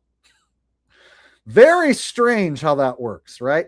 So like I said, I've seen it happen where low-level shills like Alex Stein went from being a sideshow, sidekick, lackey to Jaron and Dave Weiss on the Baby Truther show, to then jumping ahead of them on the world stage and getting to go on Tucker Carlson and almost overnight get hundreds of thousands of new subs. So every once in a while, you'll see a low-level shill catch a promotion and then leapfrog just tons and tons of other people all of a sudden. You see what I'm saying? Like, to where now Jeremy's more talked about and more famous than he ever was just a few years ago, because here he is going back and forth with Alex Jones. All these other channels can talk about it. He took down this Kino Casino channel, which made him like the most hated, reviled guy. So all this scripted drama is actually how you get your name out there, right? So in 2026, this scripted drama is how somebody establishes their character. They build their career on this scripted drama. So in order to have all these channels make tons of money calling out Jeremy for being a piece of shit, you got to have Jeremy be a piece of shit on purpose. You got to have the piece of shit purposely be a piece of shit so that you have somebody to call out in the first place, so that you have a bad guy to fight. So here they have you picking and choosing between Alex Jones and Jeremy. Who are you going to choose, Alex Jones or Jeremy? They're both going to push the narrative that Charlie's dead. Heard it and all that, and a bunch of them turned around instantly cheering. They knew. I was like, no, I don't think it's Israel, and I still can't prove that. That's the majority of people, I think that. And then I get called an Israeli operative for saying, come on, let's look at everything here. But then I learned about Kash Patel killing and investigations into foreign involvement from other sources, later directly from Joe Kent, the head of counterterrorism, and then just everything else. I don't know what happened. I just don't buy the story. And I even told TPUSA highest levels early on, I said, have you asked Kash Patel about the 10 post in the 3 days before in the town saying he'll be dead when he comes here?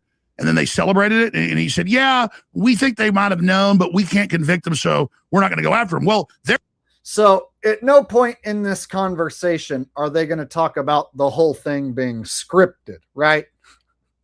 So I started to put it together that, like, man, this character Jeremy Hambly, like, what they're using him for now, like, to go back and forth with the Alex Jones character, like, I would have never guessed, watching Alex Jones many, many, many years ago, that he would be reduced to this. So it's like, for the Alex Jones character, like, there was a time where, people respected Alex like he was a voice of truth. And now you look how the character's being used.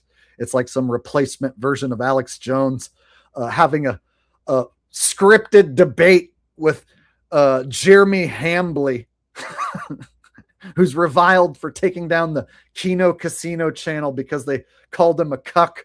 And it's like, my, how the mighty have fallen.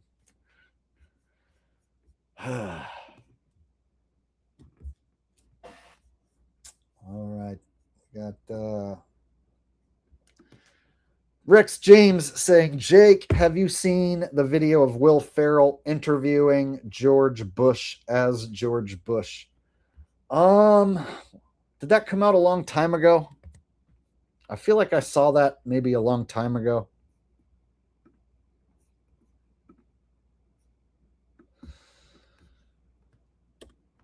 It's probably copyrighted, but let me pull it up.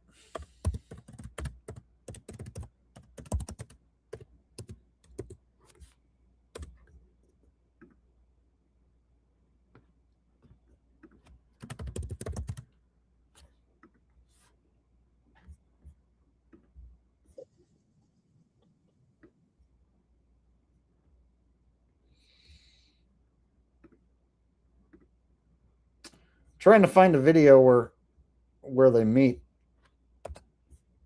Hold on, I'm looking for it right now.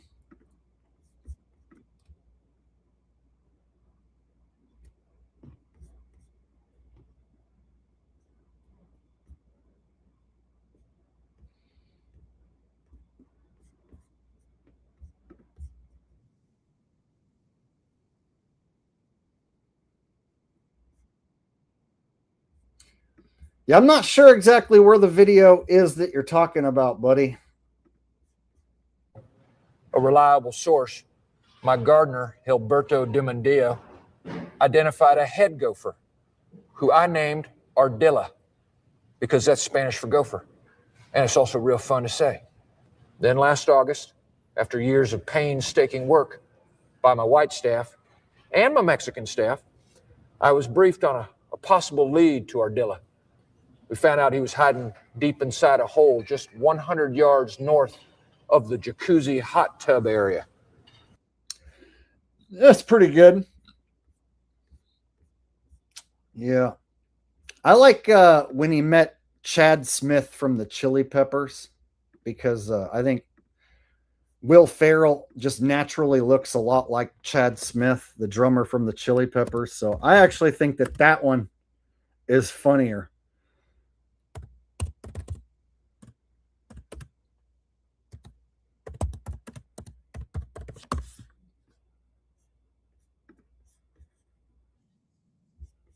So yeah, when he dressed up like Chad Smith, I actually like this one better, because he just naturally looks like him. I mean, I think you can feel the crispiness in the air, the energy that's here. Yeah. You know what the audience wants. You know what I want. Right? Like, look at, like, even without doing any makeup or any prosthetics, like just Will Ferrell sitting next to Chad Smith. That's pretty good. You know what America wants? Yeah. It's time to find out once and for all who's the better drummer, Will Ferrell or the drummer from the Red Hot Chili Peppers, Chad Smith. You guys ready to do this? We are, and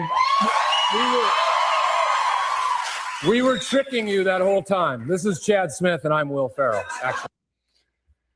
Yeah, see, he doesn't even have to dress up. He just looks enough like him. He just sticks on a backwards hat. All right.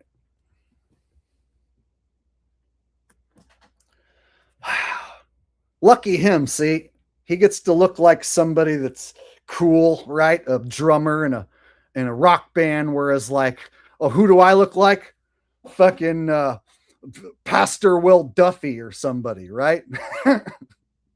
I'm stuck looking like fucking fittest flat earther crossbred with Pastor Will Duffy or some shit, right? Lucky me.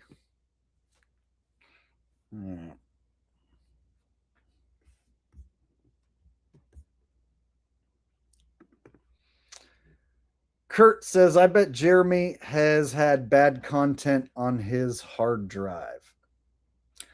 So the cuckold story was that he like accidentally had like a tab of like cuck porn open while he was streaming, and he accidentally shared it.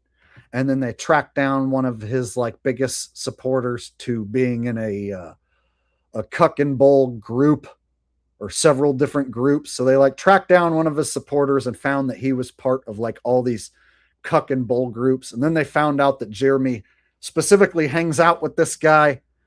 So then they started putting out all these videos. The Kino Casino guys were putting out videos that this bull comes over and bangs Jeremy's wife, right? And so they were getting just tens of thousands of views and just, you know, making tons of ad revenue, just talking about how Jeremy's a cuck.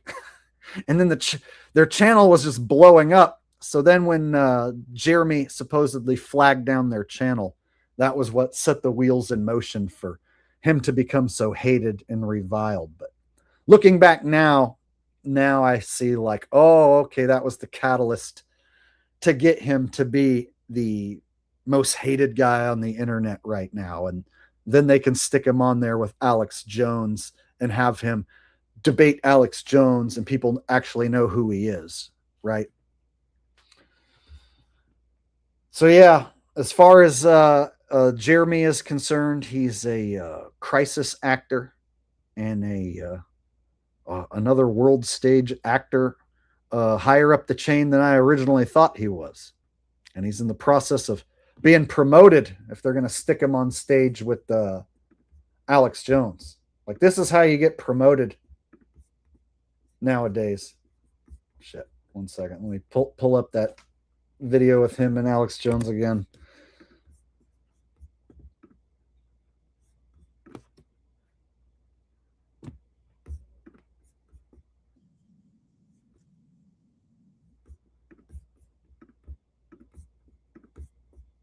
So this is how you get promoted in 2026.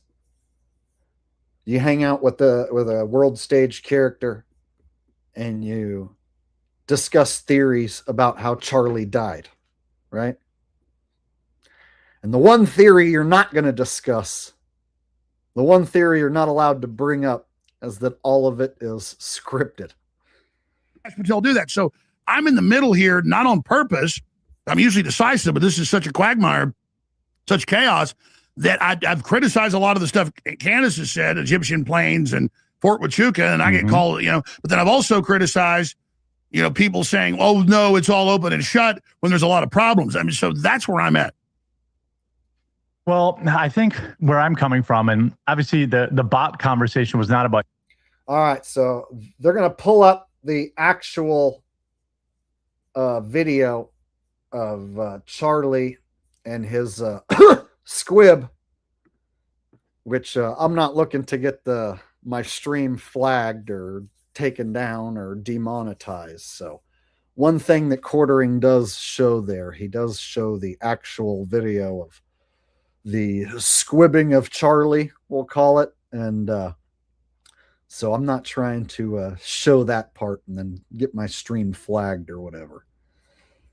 But yeah, the Alex Jones character and Jeremy Hambly spent like an hour going back and forth over that event. And of course, all of the premises that they discuss involves Charlie dying. See how that works?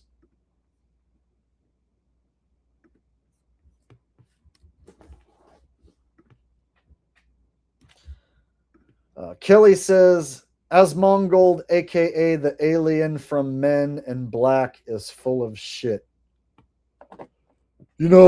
I firmly stand on the side of Kino Casino. I don't think that they deserve to have their channel taken down. And I think that in some ways, Jeremy's acting is ridiculous as P. Diddy when he would put dildos in people's assholes. And I think that Jeremy being exposed for his being a cuckold, I don't think that the Kino Casino guys deserve to have their well-being and their channel taken down for just exposing the truth. So I'm definitely on the side of Kino Casino, and they fully have my support. I'm a cheap dime store knockoff version of Keanu Reeves. I can make this low energy, low edited shit slop content, and it's going to have 1 million views in less than 24 hours. Yeah.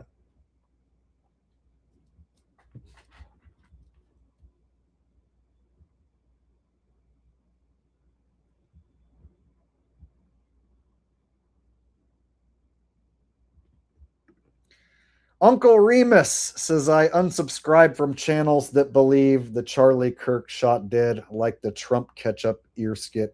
So you know what sucked when I exposed the Trump shootings, both of them, the White House Correspondents' Dinner and then the Pennsylvania one. Yeah, I exposed both of them, broke down the footage during live streams, showed how it was all staged, and I lost subs both times. So here's the shitty thing about being a real truther is that you lose subs. People don't want to hear the real truth a lot of times. And so some of the truths that I've exposed on here just got people upset and then they unsubscribed. So yeah, both times I broke down those Trump shootings, I lost hundreds of subs, both times. And you would think how could people who support my channel and watch me unsubscribe from me for telling them the truth about that? Well, there's always certain people who subscribe to my channel because of the football content, and they're not fully on board with politics being scripted. So when I told them that those shootings were not real. They couldn't handle it, and they melted down and talked shit in the comments section, unsubscribed. So yeah, man, there's still truth that I reveal that to me is like, it's obvious, it's a no-brainer. And then I figure my audience is smart enough, but that they're going to appreciate it. Most of you guys are, but yeah, it seems like there's still truths that I reveal that are just so uncomfortable that people like unsubscribe, or YouTube unsubscribes people without their permission. That does happen as well. But yeah, man, the mark between a shill channel and a real channel is like, are they pushing Charlie Kirk theories? Then it's a shill channel. Are they pushing Epstein shit? Then it's a shill channel. So for instance, like I pointed out that Eric Dubé is pushing Epstein shit, and that's a shill tactic, in my opinion. And you know what? There was a handful of people who were like, I can't believe you said Epstein's not real. And then they were angry at me for saying Epstein's a made-up character on the world stage and that the Epstein files is a psyop. So some people wholeheartedly believe in the Epstein thing, and they get mad at me for giving my honest opinion that it's a made-up character on the world stage and that the Epstein files are a psyop. So those are the two events right there that I see almost all shill channels will claim is real. So almost every shill channel across the board will tell you Charlie's dead, but they'll give you some sort of theory. Like, it's an exploding microphone. There was a second shooter. It was Erica Kirk. You know, Erica Kirk was involved, right? So anybody giving you any sort of theory, any sort of premise, like where there's multiple shooters or that it went down different than how the media said. If the premise involves Charlie dying, then it's shill shit, conspiracy bait. So yeah, man, I've pointed that out, but you know what? People will throw that back in my face and be like, oh, you're covering for what really happened, you know? So if I tell people, hey, don't trust any of these shills talking about Erica Kirk conspiracy theories or fucking Epstein shit, then they'll be like, Jake's covering up for the elites who abuse the children, you know? So yeah, man, they got a ton of people believing that shit, hook, line, and sinker, and the shill channels that push that, you know, they got tons of views doing that. Everyone in the comments section letting their imaginations run wild. Erica Kirk, blah, blah, blah, right? There's a whole shitload of videos just based around Erica Kirk's evil eyes and how she must be in on Charlie's death because of how evil she looks and acts, right? So you can get 100,000 people to buy into the notion that Erica was involved in her husband's death. And if you tell them, no, it's all just a bunch of made up shit, that's not as fun to believe in. So they'd rather believe in the conspiracy that Erica's involved and that she's a no good evil witch than believe the truth that she's just an actress, that they were never even really married, don't even have real kids together, and that the whole thing's just a fucking scripted story. Well, that's not as much fun as believing she's an evil witch who is involved, right? So yeah, man, I saw all those channels push that, and I even told you guys, look at Jimmy Dore pushing these conspiracy theories. You know what? People attack me and unsubscribe. So whenever I point out real truth, whenever I expose real shills, I get attacked. I take a hit. This channel takes a hit every time I expose real shills, real liars. If I expose somebody who's provably a fucking lying shill, I lose subscribers every single time. The channel takes a hit every fucking time I do the good deed of exposing government shills and liars. So it's tough to stay motivated and keep exposing the bad guys when I get attacked and fucking I lose support, right? So for instance, you know, I call out Eric Dubé for being a shill and a liar and pushing Epstein shit. And I lose subscribers. People want to take his side over me. And it's like, you go over there and take a look at what happened to Eric Dubé over the last several weeks. They're jumping through hoops because I fucking exposed that AI, his channel was basically AI, and that he wasn't even in control of his channel. You go over there and take a look at his channel. He's jumping through hoops. His handler's jumping through hoops to make it look like he's a real guy. So here's the difference between internet scripted drama and then a real guy exposing real shills. When I expose a shill like Zach Hubbard, Owen Benjamin, Eric Dubé, I'm a real guy exposing real liars and scammers and shills. And it's not just internet drama.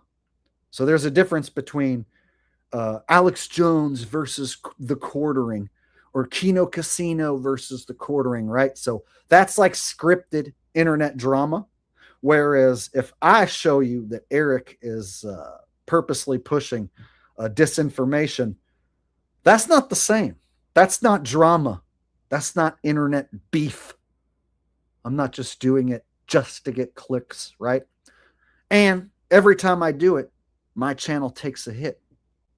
People tune out. Oh, I don't want to hear about this drama. Oh, I don't want to hear about shills, right? So I'm not going to go deep into it here now at the end of the stream, but I will show you what happens when one of these fucking shills, government agent, when they go toe to toe with me, the real guy. I'll show you what happens.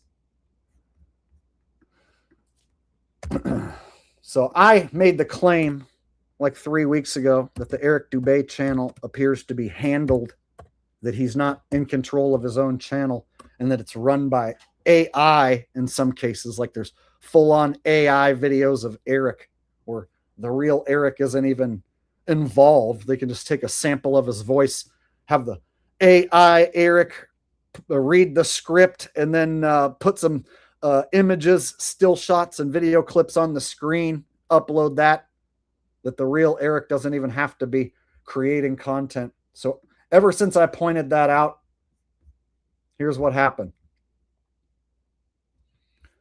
He made a video addressing me, gossiping about me, but he didn't show his face, and he didn't do a live stream, and he didn't address any of the technical information as regards to the flat earth. No, he only gossiped about me. And then the next video, he went right back to his AI content. Is to operate scientifically and enters the domain of belief, consensus, or institutional narrative. So here's this video. Is the globe scientific? Well, this is a low grain, low quality, super grainy, old footage that he's used before. In modern society, appealing to theoretical or footage that he's used before. So he's just repeating old shit, using old footage that he's already used, showing this for the 10,000th time, showing memes like this for the 10,000th time.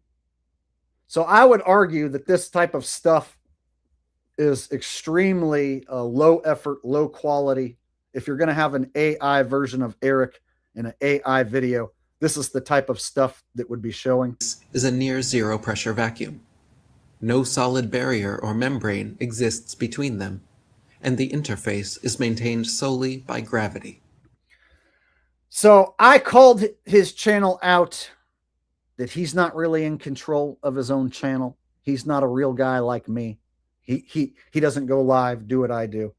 And he had to make a gossip video about me as a response. And then he went right back to making these AI videos.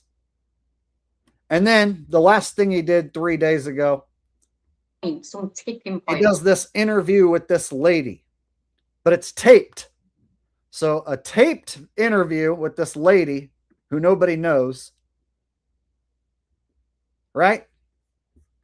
So you wonder things like that. It's like, so you knew it was coming. Isn't it possible to use these technologies? So it appears that they're scrambling to make it look like Eric's a regular guy in control of his own channel. Eric's just a regular guy like Jake, right? No, not. See, This is a taped interview. And he didn't get that many views on this one. Didn't get as many views as he normally gets. Not that many thumbs up. It seems most people were bored with this lame interview. So it's almost like he only posted this interview because it shows him. So guys, I call out the channel for being AI ran, not run by him. And look, I get a gossip response, another AI looking video, and then him posting this interview like, look, this proves that I'm real.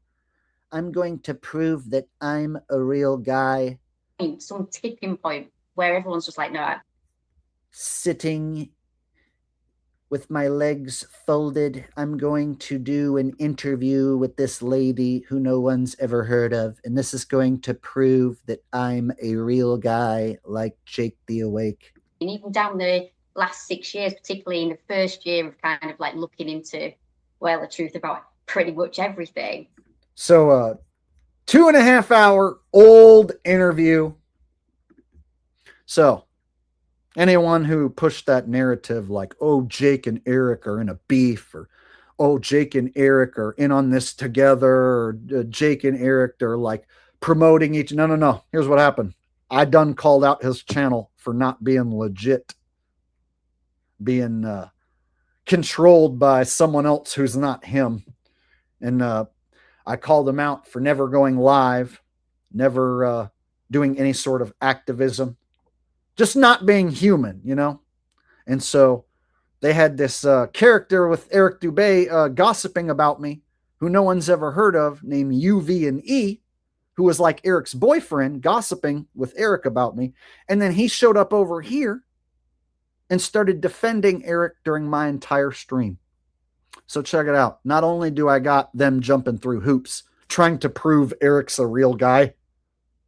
Eric's every bit as real as Jake. They're jumping through some serious hoops right now, trying to make it look like that guy's every bit as real as me. But here's where they messed up. They sent Eric Dubé's boyfriend over here. And so for like 2 streams, he was over here the whole time, hanging out in the chat, defending Eric adamantly, like it was his job.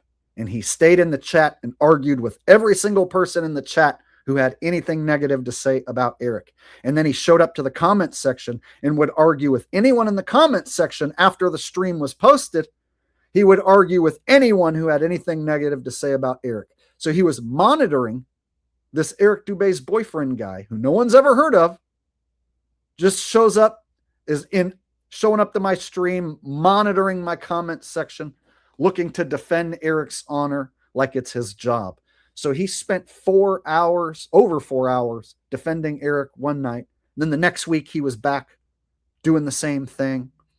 And so after my stream a few weeks ago, he went over to Holden's after party stream. So I have a moderator here, Holden, who does an after party stream of his own.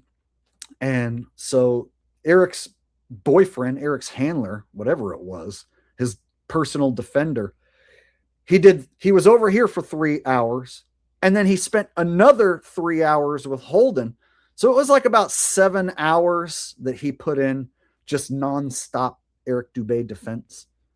And so you guys don't know all the creepy and weird shit that happens sometimes. You guys might not notice, but there's some stuff that went down since I called out Eric Dubé's channel that hasn't ever happened before, and some people doing some creepy shit. So this one dude hanging out over here, you know, for the entire stream, and then showing up the Holden stream, and then going back and forth with Holden and his audience for 3 hours after he already spent 3 hours over here. I have to ask myself, like, what kind of man has 7 hours to nonstop defend Dubé? And then when I was talking to Holden last week about how this guy was showing up and monitoring the comment section as I was talking about him, he showed up right then. And he had this other account with him that was agreeing with everything he said. And so I banned that account, Eric's boyfriend's account, and I banned the other account that appeared to be like a sock account run by the same guy.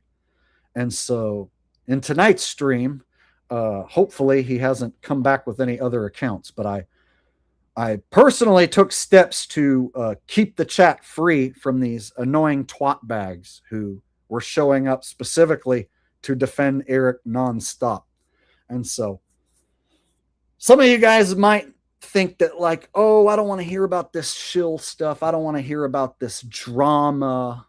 But what really happened is I'm a real guy, and I called out someone who isn't real and made them start performing damage control to the point where they had to send over some weirdo to spend the entire stream here defending Eric, and he would go over to Holden's entire stream. So the fact that there's a fella who won't give his name, won't show his face, but he's monitoring my comments section for any mention of Eric, ready to like type a book in his defense. He's ready to go live and debate with anybody who has anything negative to say about Eric at the drop of a dime. He's got unlimited free time, but he won't show his face or give his name.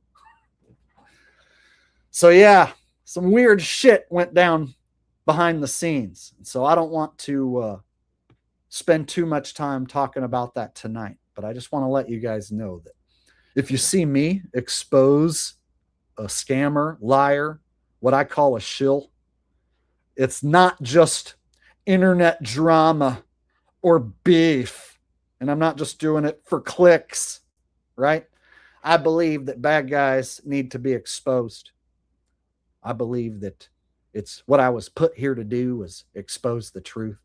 And so when I expose men who are lying, I'm doing it for a good reason. I don't want people to fall into the traps that have been set. I don't want you guys to listen to these disinformation agents.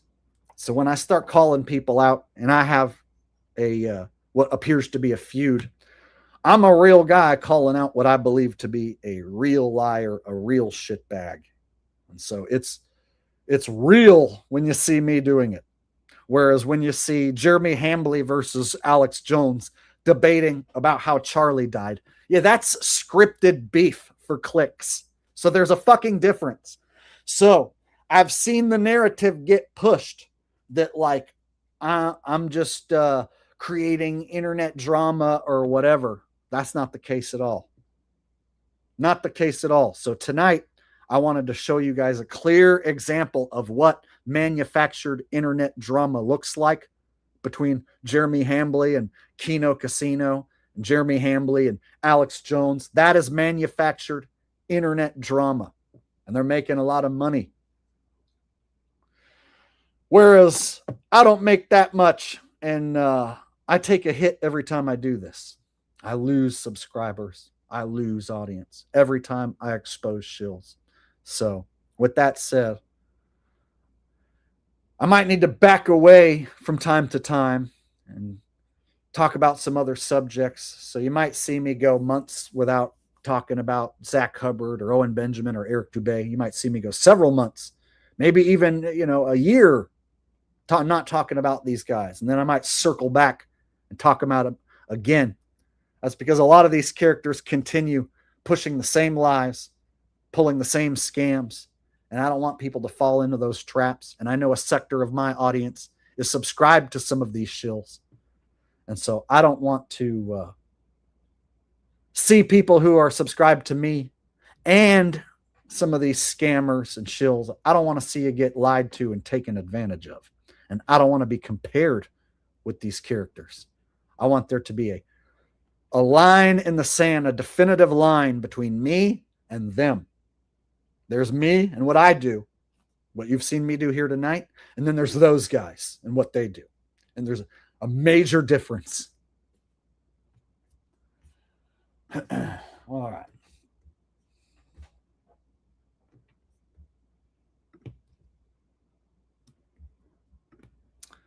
RY says 316 watching, only 174 likes. What the fudge? All right, well, let's do a thumbs up drive right here, right now. If you guys want me to keep streaming, if you want the stream to continue, Everybody hit the thumbs up right now. Or else I'm going to shut it down and it's bedtime. Everybody has to just be bored for the rest of the night and go to sleep. So it's your choice. We keep streaming and having fun. You hit the thumbs up. Or choice number 2, you don't hit the thumbs up. I shut down the stream and then it's bedtime for everybody.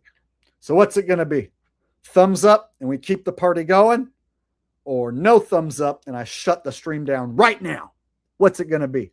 I say we keep the party rolling. We're going to let the good times roll.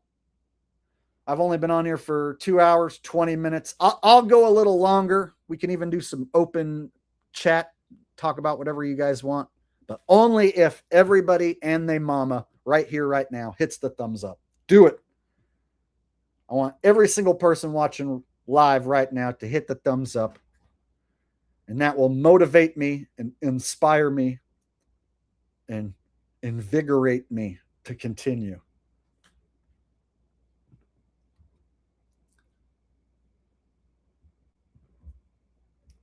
Folks, it's really quite simple. If you want the show to continue, then you're going to want to hit the thumbs up right now. Folks, now, people think that Israel killed Charlie. Now, I'm here to tell you the real truth, all right? It was the deep state globalists, all right? It definitely wasn't who you think it was. I don't think it necessarily was Israel. I think it was the deep state globalists who killed Charlie. Folks, if you want me to get to the bottom of this, if you want me to expose what's really going on, I want each and every one of you to hit the thumbs up right now, or so ever help me God, I will eat my neighbor's ass. If you want to watch me eat my neighbor's ass, hit the thumbs up. And if you don't want to watch me eat my neighbor's ass, then hit the thumbs up. There, that should help. That should get as many people as possible to hit the thumbs up. Curtis gifting 5 Jake the Awake memberships. Hell yeah. Fist bumps to you, brother. Double fist bumps. Kurt says, Jake, do a comic version of Eddie Vedder. Well, he's him. Make a sugar, baby. Yeah. Well, skis and nigga sucker, on the blair. Even so, so long and not here. Well, he don't know, so it chases them away. I'm again, happy. Kawasaki, Nagasaki, Santa baby. Oh, yeah. There you go.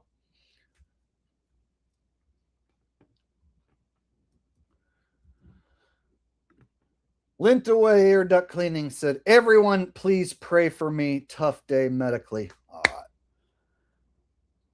Lord, Creator, whoever's out there listening right now, I pray to thee on behalf of my boy, Lint Away Air Duct Cleaning, who had a tough day medically. So whoever's out there listening, who has the power to help cure Lint Away Air Duct Cleaning, make him feel better, please do that right now. There you go. That's my prayer. I don't know how much that's going to help, but maybe if everybody all collectively prays right now that Lint Away have his tough day turned around, hopefully it will make him start feeling better magically, immediately, spontaneously.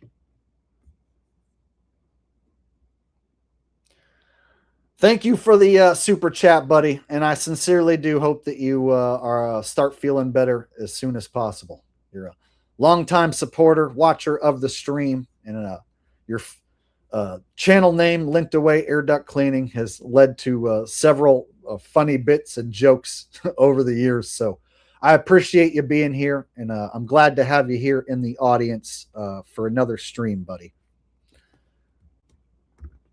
And Kurt says, good night, Jake and friends. Good night, Kurt and friends. LaFleur, Davey D from the LaFleur Network said, fraudulent flat eater bottom feeder Tyler Empress. Yeah, so I saw you did a video about the fittest flat earther. That guy gets promoted hardcore on like all the platforms. So like he's on like Facebook and X and Instagram and YouTube, right? So, and he's always getting like tons of views. So, and then you look in his comments section and people are like, thank you, Tyler, for opening up our eyes to these evil fallen angels. And it's like, who are these tards? How can anyone follow Tyler and then actually comment in the comments section, thank you, Tyler, for opening my eyes, right? So Tyler will put out a video like, Jay Leno is Jake Paul. Sarah Gilbert from Roseanne is Patrick Mahomes. And there's people in the comments section like, thank you, Tyler. You opened up my eyes to these deceiving shapeshifters, and I will forever be grateful for the knowledge you have bestowed upon me. And I'm like, there ain't no fucking way that's a real person. That has to be a bot comment, right? It's like, if those are real people, oh my God. Oh my God.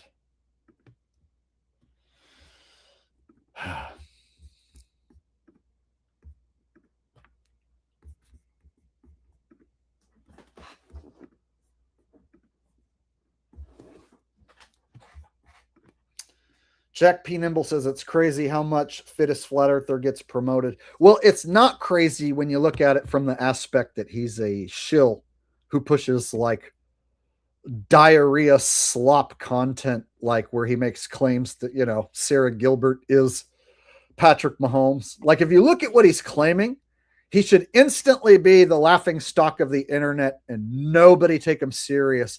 But there are people who actually buy into what he's saying. So he did point out that like a few people are playing the role of this other character, which is actually conceivable, actually plausible. So in the beginning, he put out some videos where it was plausible that this character is playing this character. But then it became like, okay, the most ridiculous claims you could possibly make over and over and over again, to where, yeah, I don't understand how he has anybody watching him who's actually like, you know, believing him at this point, but he does. And then, yeah, you look at how much he's being promoted. The only way that makes sense is if he's a shill, right? Like, I don't get promoted like that. And I'm just one guy, and I'm a real guy. I don't have time to have a Instagram account and post on X and all the, you know, all the social media and have a presence on all those platforms. Like, I'll post on Facebook a link for these streams and, you know, post links for my videos, but like, I don't have time to run different social media accounts and run this channel and keep up with content and streams on this channel all the time. So I know what it's like to be one man and have to do all the thumbnails, all the prep work, all the research, all the editing, everything. I know what it's like to be a one-man operation. And then I'll see someone like Fittest Flat Earther, like on every platform, his videos are getting views. Like, yeah, there's no way, unless he's a shill, being artificially propped up, artificially promoted. So when you look at it from that standpoint, yeah, it makes sense that he's totally a shill, and that's why he's being promoted, because he's pushing such retarded misinformation that can be easily debunked.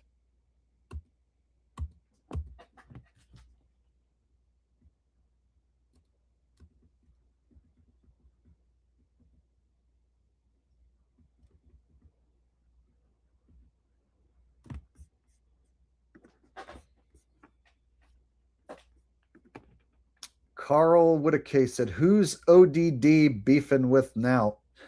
Well, I guess you haven't kept up. ODD has been in prison for years, and I don't think he's going to be getting out anytime soon. So ODD was a compromised criminal who was working with authorities to play the role of Flat Earther. And then he violated his probation, his contract, what have you, by getting busted with some pills. And so the last thing he did was a live hangout with David Weiss and Eddie Bravo, helping David Weiss push his tracking app. That was the last thing he did. And then suddenly he stopped making content. It's like all of the sudden. And then the last I looked up, he was convicted of, or he was arrested for bank robbery. And I think the trial's still upcoming. So he got busted and put in prison for pills. And then I think he got let out on probation again and then got re-arrested for robbing a bank. So the last information that I found as far as Matt Priscilla is that he robbed a bank and is awaiting trial. Let me look it up real quick.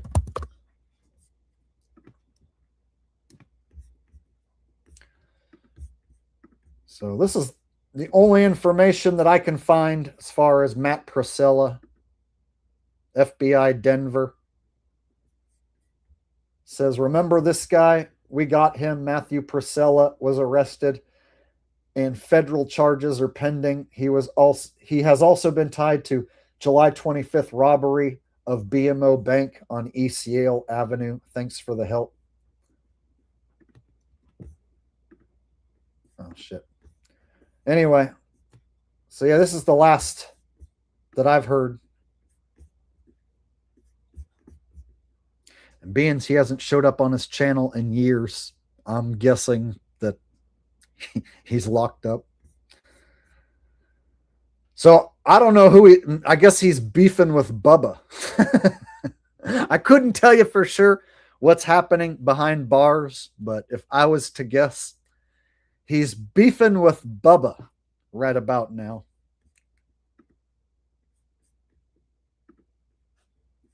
And you know what was funny when Eric Dubé was gossiping about me a few weeks ago with his boyfriend? He brought up the fact that I exposed that ODD got arrested, and he's like, "Oh wow, Jake's just kicking the poor guy while he's down." So ODD is a convicted sex offender, and then he was what I think is a compromised criminal. So he was a sex offender who was given a deal to work with authorities and be a fake flat earther. And then he violated his contract and probation, got caught with pills, and then robbed a bank. And so Eric Dubé in his gossip video about me, he's like, "Oh, Jake is talking about ODD who mysteriously disappeared from the flat earth community, and seems like Jake is kicking the poor guy while he's down." So Eric was basically rushing to ODD's defense and saying that I was kicking him while he was down.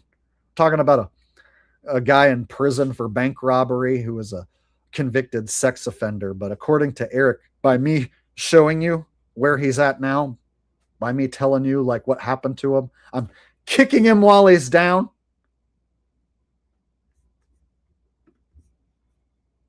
Straight up.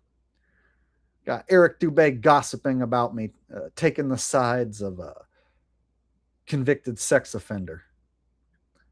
Jake the Awake is kicking ODD while he's down for being in prison.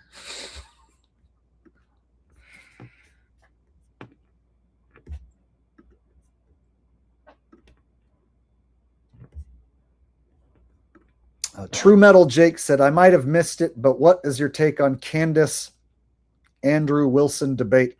So Candace is a shill, and I've done streams exposing Candace.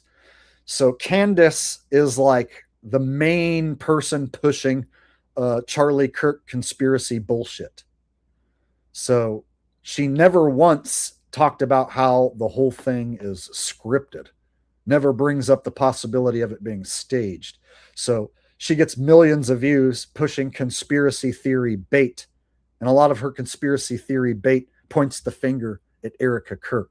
So they use the Erica Kirk character to trick people into thinking that she must be involved in some conspiracy plot that killed Charlie.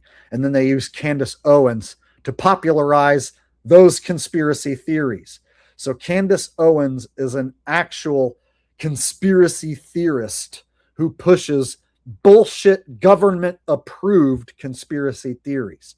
And the same applies to anyone who goes back and forth with her.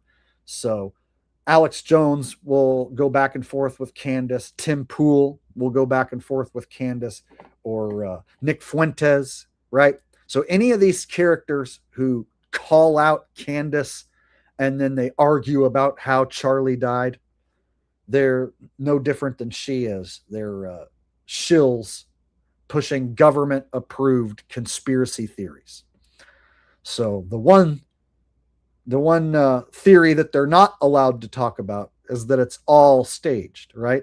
That's the one theory that none of them ever want to talk about or discuss. So yeah, any of these shills who you see who pushed like Charlie Kirk shit, like over and over and over and over and over again, anyone you see hanging with them is also a shill, right? So Candace Owens did a hangout with Russell Brand, for instance, right? So how many people get a direct tie to Russell Brand and get to do a one-on-one interview with somebody like Russell Brand, right? So if she's doing interviews with Russell Brand, pushing Charlie Kirk theories, and she's like one of the main channels getting millions of views pushing those BS theories, well, what does that tell you?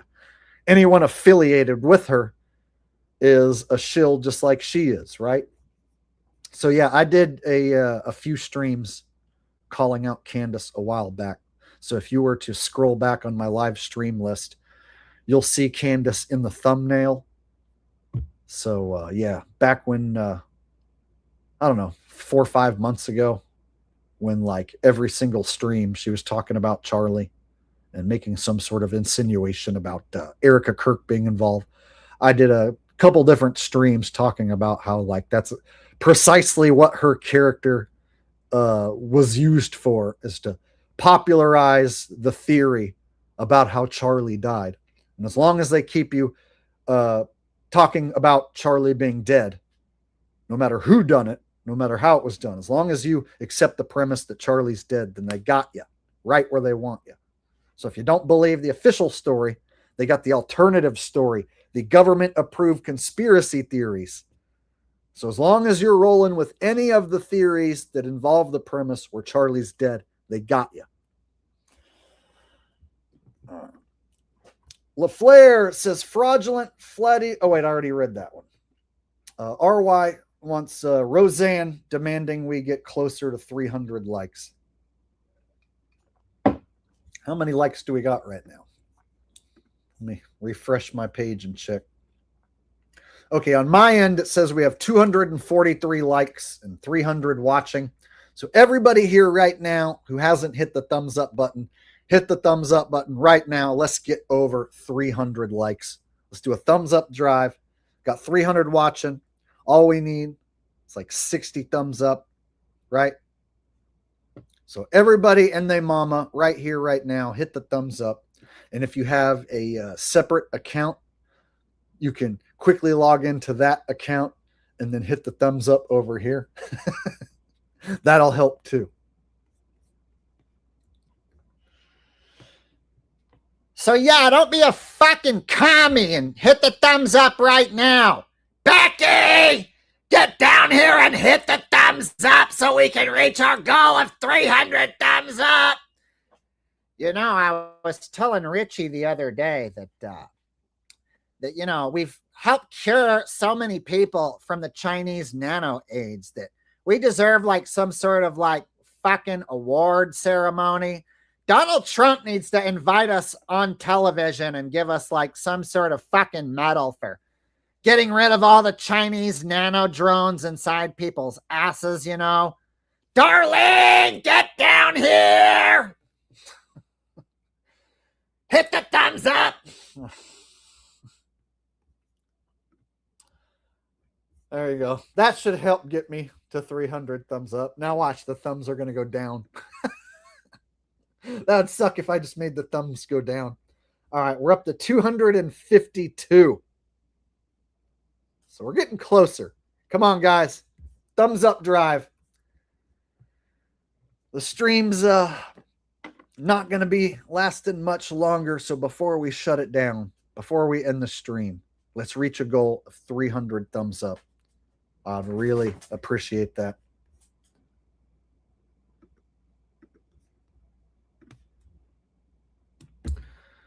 LaFleur from the LaFleur Network said, back to Michael Jackson, mute this, but check out this impersonator, this clone actor, shapeshifter, hologram Michael Jackson faked.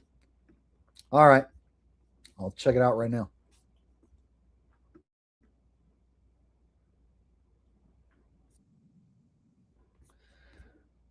All right. So here's the link that Davey D sent. I have no idea what we're going to see here.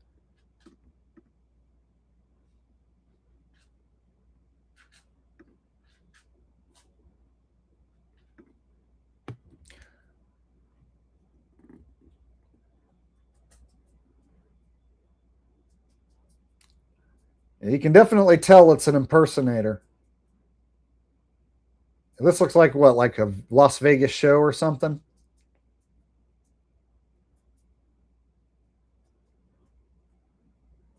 Oh, hologram. That's right. That's what you just said.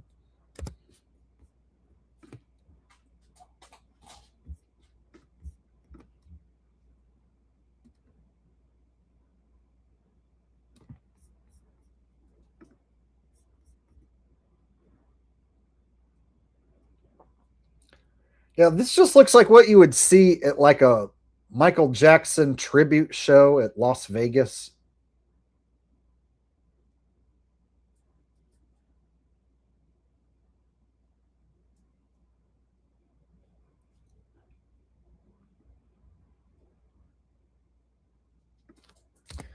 But yeah, you're right. It's on the official Michael Jackson YouTube channel.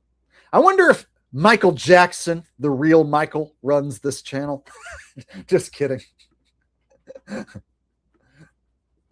yeah, this is the official Michael Jackson channel. 40 million subscribers. This has 109 million views, 975,000 thumbs up. My God. 49,000 comments. Wow.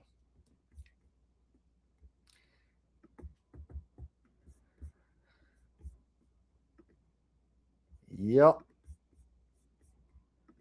Definitely looks like an imposter Michael.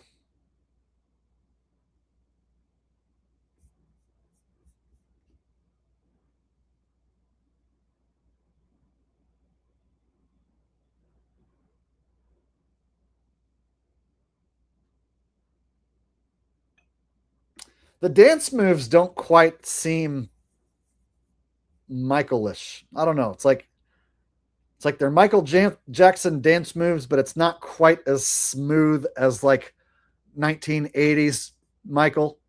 So late 80s, early, like mid 80s Michael had like a smoother dancing style than this individual. Interesting. Thank you, Davey D. I appreciate the super chat, buddy. RY wants Morgan Freeman thanking everyone for the thumbs up. If you trust me and you enjoyed watching me in those old movies, then you'll do the right thing now. You'll hit the thumbs up right now. Jake the Awake is a very entertaining soul. And if you trust me, you'll hit the thumbs up button right now. Please?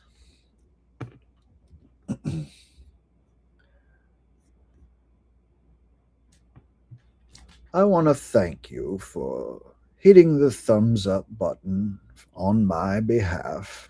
And I want to thank everyone who's watching right now. And I want to let you know that The rumors about me going on to be... never mind. I meant to say the rumors about me being Jimi Hendrix are false. But I started to say the rumors of me going on to be Jimi Hendrix are false, but he didn't go on to be Jimi Hendrix. Jimmy went on to be Morgan. So I started to say it backwards, screwed the whole impression up. Damn it. RY wants solo bass Jake last hit. Oh, you want the last hit, huh? I could maybe play a snippet of last hit.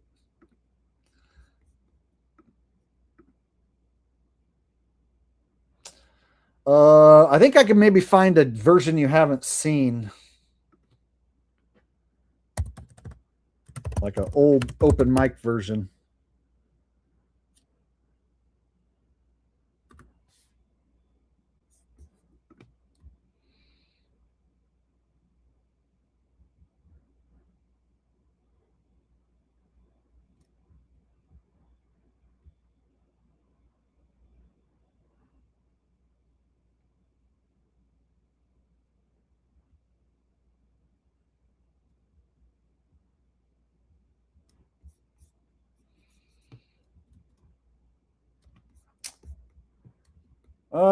I can't find an alternate version off the top of my head. Let me just put on the version from my channel.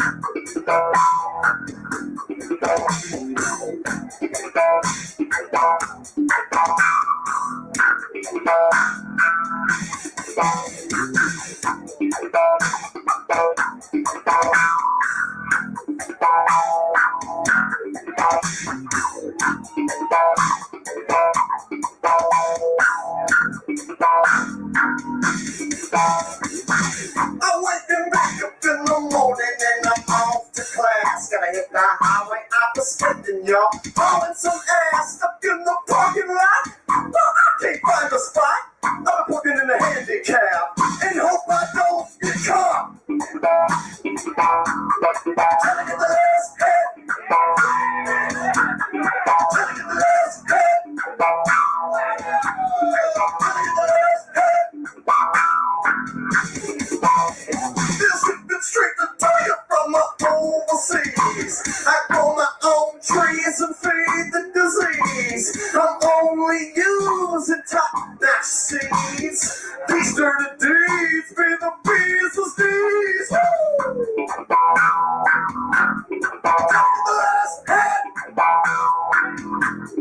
Take the last hit. Take the last hit. When I hit the last hit, I'm in funky green. I've been dropping down the bungo right here at Queen Bean. It's open market time, so I'ma drop this rhyme. We'll sell little basic jams and rhyme like every time. What? Can I get the last hit? Can I get the last hit? Take it the last hit.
All right, there you go. Last hit 2013 version.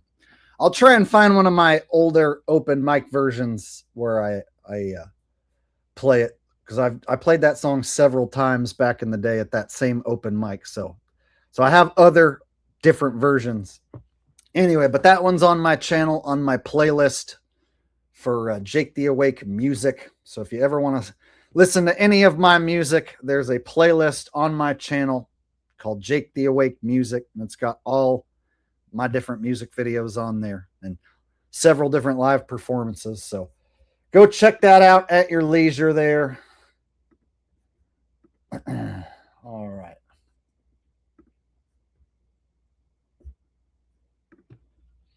Mag says there is no Ralphie. You like that one. I think you've requested that like 10 different times, bro. Ralph, you know what time it is? It's time for me to do the Mag impression, Ralph. Let me tell you something, people. There's no such thing as a Ralphie. Have you ever seen a beagle look that cute before in your life, people? Let me tell you something. It's not a real dog. There's no such thing as a Ralphie. I never done seen a dog like that before. It's a dumb shit to fool the masses, people. Let me tell you something. Vern Troyer from the Austin Power movie. He was an animatronic robot. And Ralphie, he's an animatronic robot dog. It's a dumb shit to fool the masses. You need to wake your ass up right now. We're going to hit you with the bam. I'm gone. Hey. Hey, Ralphie. There's Ralph Meister. Look at Ralphie. Look at the Ralph. Look at that Ralph. Look at that Ralphie. You good boy. You a good boy. Ralph is a good boy. He's waiting patiently to go out on his walk.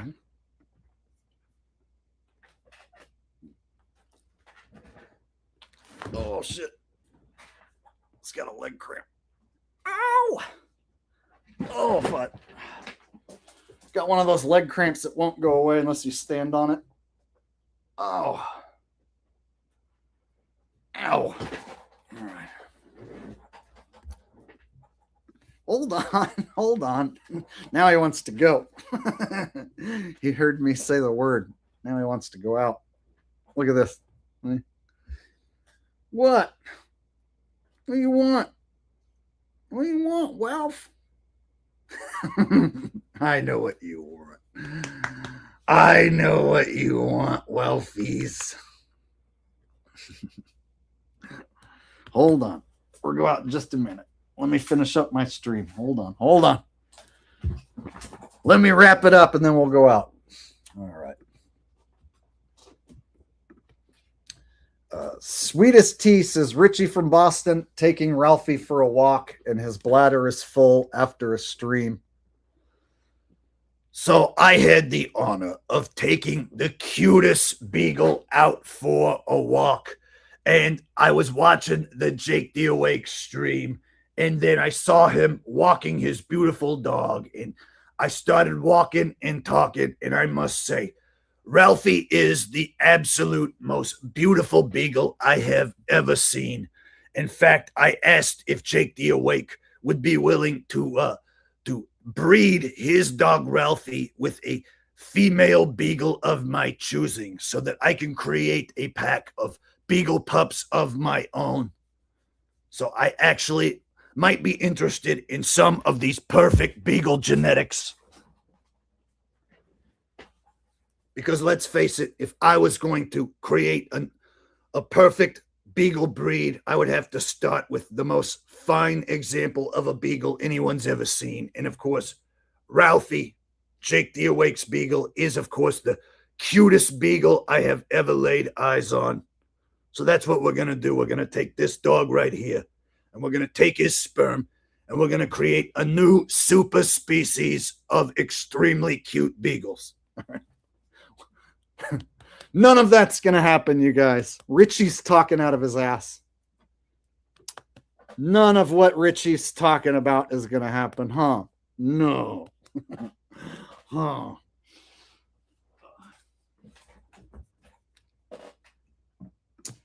All Thank you, Sweetest T73 for the super chat. I appreciate that. All right, y'all. With that said, Ralph wants to go out, so I should probably wrap up the stream. We've been on here for almost 3 hours, and that's usually about when we start to wrap things up. So I guess it's about that time. And make sure I didn't miss any super chats here.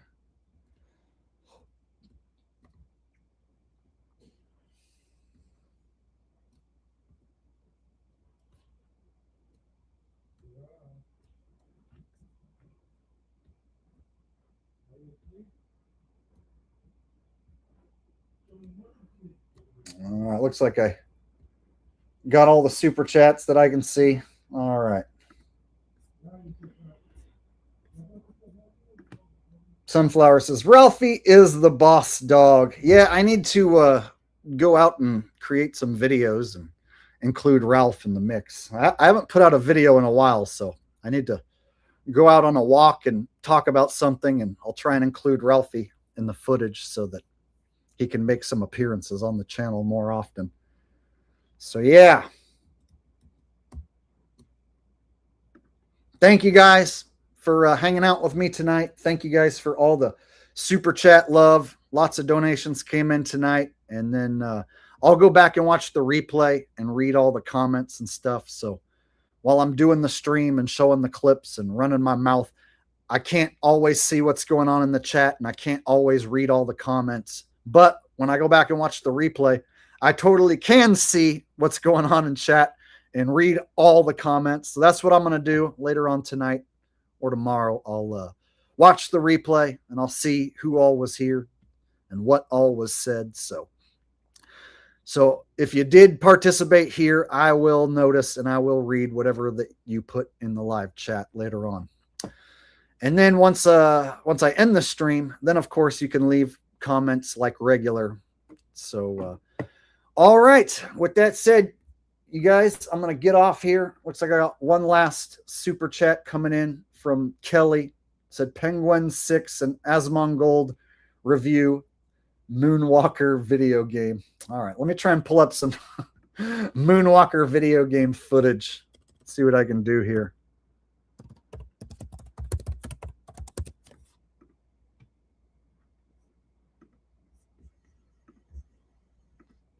All right. Kelly wants Asmongold and Penguin 0. Breaking down Michael Jackson Moonwalker video game.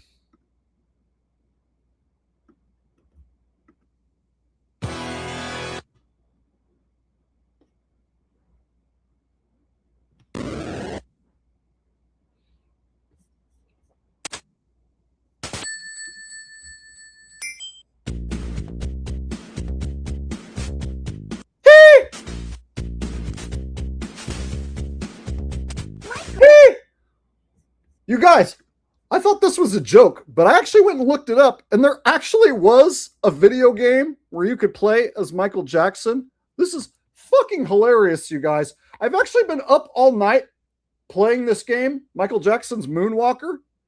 When I first heard that there's a Michael Jackson video game, I thought, you have to be fucking kidding me. But there actually is, you guys. This is actually a pretty fun game.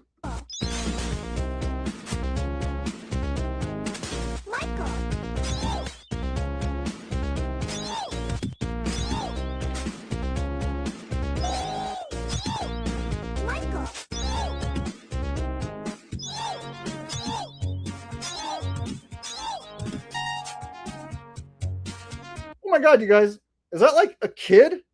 This video game is freaking fucked up, you guys. I can't believe what I'm even playing right now.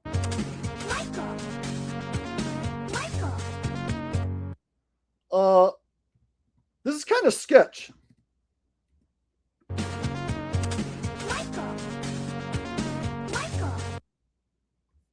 mean, that's pretty fucking sketch, you guys. These kids saving video games. I don't know if I should be playing this. Yeah, I actually remember when this video game came out. I wasn't born yet, And I could remember in my mother's womb hearing the sounds of Michael Jackson's Moonwalker. And it kind of reminds me of the time when at P. Diddy's party, he oiled up a dildo and stuck it in everyone's asshole. And so Michael Jackson, you know, he never got found guilty for touching all those kids. But luckily for us, P. Diddy was found guilty. So the good news is Michael Jackson's no longer alive to be able to diddle any kids anymore. And I just think it's freaking disgusting that there was a video game where you can walk around and play as Michael and that you're saving kids. It's almost as disgusting as when P. Diddy oiled up a dildo with baby oil, stuck it in his ass. All right, there you go. That's pretty fucked up. This is one of the most fucked up video games I've ever played. But it's pretty fun, though.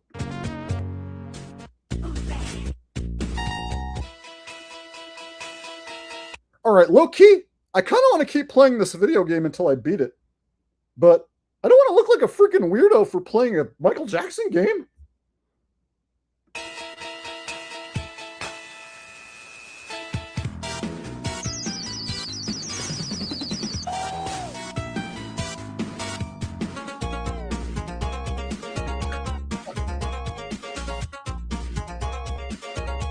All right, there you go. Didn't expect I was going to be doing that tonight. All right, looks like I'm getting some laughing emojis. I'm a little tired, so usually at the end of my streams, my energy levels are running a bit low and my impressions start to be less impressive. So I'm going to have to go out on top after that one. I got Buffalo Kelly here, a longtime supporter of the show. She had an impression request there. Wasn't sure if I was going to be able to pull it off, but I got her spamming the laughing emojis. So I think that means I got her to laugh. That means another satisfied customer, another job well done. All right. Thank you, Kelly. I appreciate the super chat donations.